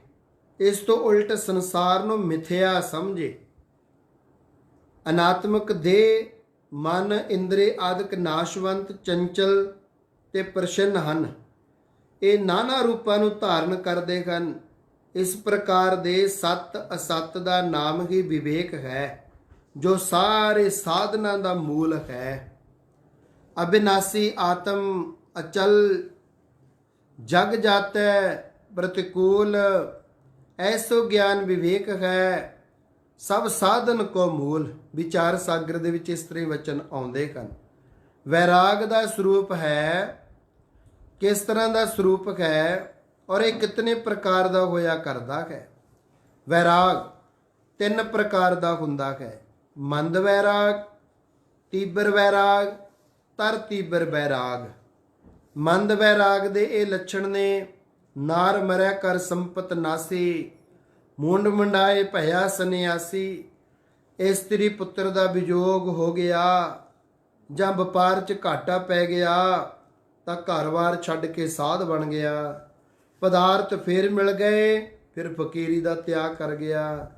ਹੋਏ ਉਦਾਸੀ ਗ੍ਰਹਿ ਤਾ ਚੱਲਿਓ, ਛੁਟਕੇ ਨਾਹੀ ਨਾਠਾ। ਤਪਸੀ ਕਰਕੇ ਦੇਹੀ ਸਾਦੀ, ਮਨੁਆਂ ਦਾ ਦਿਸ ਧਾਠਾ। ਬ੍ਰਹਮਚਾਰ ਬ੍ਰਹਮਚਰਜ ਕੀਨਾ, ਹਿਰਦੇ ਭਇਆ ਗੁਮਾਨਾ। ਸੰਨਿਆਸੀ ਹੋਏ ਕਾ ਤੀਰਥ ਭ੍ਰਮਿਓ, ਉਸ ਮੈਂ ਕ੍ਰੋਧ ਬਿਗਾਨਾ। ਛਾਣੀ ਖਾਕ ਬਿਭੂਤ ਚੜਾਈ, ਮਾਇਆ ਕਾ ਮਗ ਜੋਗ ਹੈ। ਅੰਤਰ ਬਾਹਰ ਏਕ ਨਾ ਜਾਣੈ, ਸਾਚ ਕਹੈ ਤੇ ਛੋਕ ਹੈ। ਮੁੰਡ ਮੁੰਡਾਏ ਜਟਾ, ਸਿੱਖ ਬਾਧੀ ਮੋਨ ਰਹਿ ਅਭਿਮਾਨਾ। ਮਨੁਆ ਡੋਲੈ ਦਹਿ ਦਿਸ ਧਾਵੈ, ਬਿਨ ਰਤ ਆਤਮ ਗਿਆਨਾ। ਜਾਂ ਇਹ ਕਹਿ ਲਓ ਕਿ ਹਾਥ ਕਮੰਡਲ ਕਾਪੜੀਆ, ਮਨ ਤ੍ਰਿਸ਼ਨਾ ਉਪਜੀ ਭਾਰੀ। ਇਸਤਰੀ ਤਜ ਕਰ ਕਾਮ ਵਿਆਪਿਆ, ਚਿਤ ਲਾਇਆ ਪਰ ਨਾਰੀ। ਪਾਪ ਗਰੇ ਪੰਚਾਂ ਕੇ ਵਾਸਰੇ, ਤੀਰਥ ਨਹਾਏ ਕਹੇ ਸਭ ਉਤਰੇ। ਬਹੁਰ ਕਮਾਵੈ ਹੋਏ ਨਿਸੰਗ, ਜੰਪੁਰ ਬਾਂਧ ਖਰੇ ਕਾਲੰਕ। ਪੂਅਰ ਤਾਲ ਗੇਰੀ ਕੇ ਬਸਤਰਾ, ਅਪਦਾ ਕਾ ਮਾਰਿਆ ਗ੍ਰਹਿ ਤੇ ਨਸਤਾ। ਦੇਸ ਛੋੜ ਪ੍ਰਦੇਸੈ ਧਾਇਆ, ਪੰਚ ਚੰਡਾਲ ਨਾਲੇ ਲੈ ਆਇਆ। ਆਮ ਕਹਾਵਤ ਇਹ ਵੀ ਹੈ, ਆਇਆ ਬੁੱਲਾ ਪਾਉਣ ਦਾ, ਚੜਿਆ ਕੱਖ ਆਕਾਸ਼। ਢਹਿੰਦਾ ਢਹਿੰਦਾ ਢਹਿ ਪਿਆ, ਕੱਖ ਕੱਖਾਂ ਦੇ ਪਾਸ। ਪਦਾਰਥਾਂ ਜਾਂ ਸੰਬੰਧੀਆਂ ਦੇ ਵਿਜੋਗ ਨਾਲ ਵੈਰਾਗ ਰੂਪੀ ਠੰਡੀ ਹਵਾ ਦਾ ਬੁੱਲਾ ਆਇਆ ਅਤੇ ਸੰਸਾਰੀ ਪਦਾਰਥਾਂ ਤੋਂ ਉਪਰਾਮ ਹੋ ਕੇ ਘਰ-ਬਾਰ ਛੱਡ ਦਿੱਤਾ। ਜਦੋਂ ਵੈਰਾਗ ਦੂਰ ਹੋ ਗਿਆ, ਫਿਰ ਡਿੱਗਦਾ ਡਿੱਗਦਾ ਉੱਥੇ ਫੇਰ ਆ ਡਿੱਗਿਆ। ਜਿੱਥੇ ਡਿੱਠਾ ਮਿਰਤ ਕੋ, ਇੱਲ ਬਹਿਠੀ ਆਏ। ਮੰਦ ਵੈਰਾਗੀ ਘਰ ਦਾ ਤਿਆਗ ਕਰਕੇ ਸਾਧੂ ਨਾ ਬਣੋ। ਤੀਬਰ ਵੈਰਾਗ ਦੇ ਲੱਛਣ। ਇਸ ਲੋਕ ਤੋਂ ਲੈ ਕੇ ਬ੍ਰਹਮ ਲੋਕ ਤੱਕ ਸਾਰੇ ਸੁੱਖਾਂ ਦੀ ਇੱਛਾ ਦਾ ਤਿਆਗ ਹੋਣਾ, ਇਸ ਨੂੰ ਤੀਬਰ ਵੈਰਾਗ ਕਹਿੰਦੇ ਹਨ। ਬ੍ਰਹਮ ਲੋਕ ਲੋ ਭੋਗ ਜੋ ਚਾਹੇ ਸਭਨ ਕੋ ਤਿਆਗ, ਵੇਦ ਅਰਥ ਗਿਆਤਾ ਮੁਨੀ ਕਹਿਤ ਤਾਕੇ ਬੈਰਾਗ। ਵਿਚਾਰ ਸਾਗਰ ਦੇ ਵਿੱਚ ਲਿਖਿਆ ਹੈ। ਤੀਬਰ ਵੈਰਾਗੀ ਸਾਧੂ ਬਣ ਸਕੀਦਾ ਹੈ। ਤਰ ਤੀਬਰ ਵੈਰਾਗ ਦੇ ਲੱਛਣ ਨੇ ਮਾਤ ਲੋਕ ਦੀ ਧਰਤੀ ਤੋਂ ਲੈ ਕੇ ਬ੍ਰਹਮ ਲੋਕ ਤੱਕ ਸਾਰੇ ਸੁੱਖਾਂ ਨੂੰ ਕਾਂ ਦੀ ਵਿਸ਼ਟਾ ਦੇ ਸਮਾਨ ਬੁਰੇ ਸਮਝਣਾ। ਬ੍ਰਹਮਾ ਇੰਦਰ ਆਦ ਲੋ ਹੋਤ ਦੇ ਤਰ ਭੋਗ, ਕਾਕ ਵਿਸ਼ਟਾ ਸਮਝੇ ਗਿਰੇ ਬੀਤ ਰਾਗ ਤੇ ਲੋਗ। ਇਹ ਅਸਲ ਅਤੇ ਉੱਤਮ ਵੈਰਾਗ ਹੋਇਆ ਕਰਦਾ ਹੈ। ਸੋ ਸਾਧ ਸੰਗਤ ਜੀ, ਕੱਲ ਦੇ ਦੀਵਾਨ ਵਿੱਚ ਖੱਟ ਸੰਪਤੀ ਦੀ ਵਿਚਾਰ ਕਰਾਂਗੇ। ਸਭ ਸੰਗਤਾਂ ਦਾ ਕੋਟਾਨ ਕੋਟ ਧੰਨਵਾਦ। ਜੋ ਸੰਗਤਾਂ ਅਤੇ ਸਾਧੂ ਜਨ, ਮਹਾਪੁਰਸ਼ ਸੰਪਰਦਾਈ ਸਾਧੂ ਜਨ ਇਹ ਕਥਾ ਵਿਚਾਰ ਸੁਣ ਕੇ ਬਾਅਦ ਵਿੱਚ ਸਾਨੂੰ ਦੱਸਦੇ ਹਨ ਕਿ ਅਸੀਂ ਸਾਰੇ ਦਾ ਸਾਰਾ ਪ੍ਰਸੰਗ ਸਰਵਣ ਕੀਤਾ। ਕੋਟਾਨ ਕੋਟ ਧੰਨਵਾਦ। ਆਈਆਂ ਸੰਗਤਾਂ ਦਾ ਵੀ ਧੰਨਵਾਦ। ਸੁਣਨ ਵਾਲੀਆਂ ਸਾਰੀਆਂ ਸੰਗਤਾਂ ਦਾ ਧੰਨਵਾਦ। ਸੋ ਇਹ ਸਾਰੇ ਦੀ ਸਾਰੇ ਰੂਹਾਨੀ ਸੰਦੇਸ਼ ਜੋ ਸ਼੍ਰੀਮਾਨ ਸੰਤ ਬਾਬਾ ਈਸ਼ਰ ਸਿੰਘ ਮਹਾਰਾਜ ਜੀ ਅਰਾੜਾ ਸਾਹਿਬ ਵਾਲਿਆਂ ਦੇ ਜੀਵਨ ਦੀ ਆਤਮਿਕ ਕਥਾ ਹੈ। ਸੋ ਇਸ ਕਥਾ ਨੂੰ ਆਪ ਵੀ ਸੁਣਿਆ ਕਰੋ, ਵੱਧ ਤੋਂ ਵੱਧ ਸ਼ੇਅਰ ਕਰਿਆ ਕਰੋ, ਸਬਸਕ੍ਰਾਈਬ ਕਰਿਆ ਕਰੋ, ਚੈਨਲ ਨੂੰ ਲਾਈਕ ਕਮੈਂਟ ਜ਼ਰੂਰ ਕਰਿਆ ਕਰੋ। ਕਮੈਂਟ ਦੇ ਵਿੱਚ ਧੰਨ ਧੰਨ ਸ਼੍ਰੀਮਾਨ ਸੰਤ ਬਾਬਾ ਈਸ਼ਰ ਸਿੰਘ ਜੀ ਮਹਾਰਾਜ ਰਾੜਾ ਸਾਹਿਬ ਵਾਲੇ, ਧੰਨ ਧੰਨ ਸ਼੍ਰੀਮਾਨ ਸੰਤ ਬਾਬਾ ਕਿਸ਼ਨ ਸਿੰਘ ਜੀ ਮਹਾਰਾਜ ਰਾੜਾ ਸਾਹਿਬ ਵਾਲੇ, ਜਾਂ ਧੰਨ ਧੰਨ ਸ਼੍ਰੀਮਾਨ ਸੰਤ ਬਾਬਾ ਤੇਜਾ ਸਿੰਘ ਜੀ ਮਹਾਰਾਜ ਰਾੜਾ ਸਾਹਿਬ ਵਾਲੇ, ਜਾਂ ਧੰਨ ਧੰਨ ਬਾਬਾ ਬਲਵੰਤ ਸਿੰਘ ਜੀ ਲੰਗਰਾਂ ਵਾਲੇ ਸ਼੍ਰੀਮਾਨ ਮਹਾਰਾਜ ਜੀ ਲਿਖ ਸਕਦੇ ਹੋ, ਤਾਂ ਕਿ ਸਾਡਾ ਪ੍ਰੇਮ ਭਗਤੀ ਮਹਾਪੁਰਸ਼ਾਂ ਤੱਕ ਪ੍ਰਵਾਨ ਹੋ ਸਕੇ। ਇਤਨੀਆਂ ਬੇਨਤੀਆਂ ਪ੍ਰਵਾਨ ਰਹਿੰਦੀ ਵਿਚਾਰ ਕੱਲ ਦੇ ਦੀਵਾਨ ਵਿੱਚ ਕਰਾਂਗੇ। ਦੇਵੋ ਅਸੀਸ, ਬੁਲਾਓ ਫਤਿਹ। ਸਭ ਆਖੋ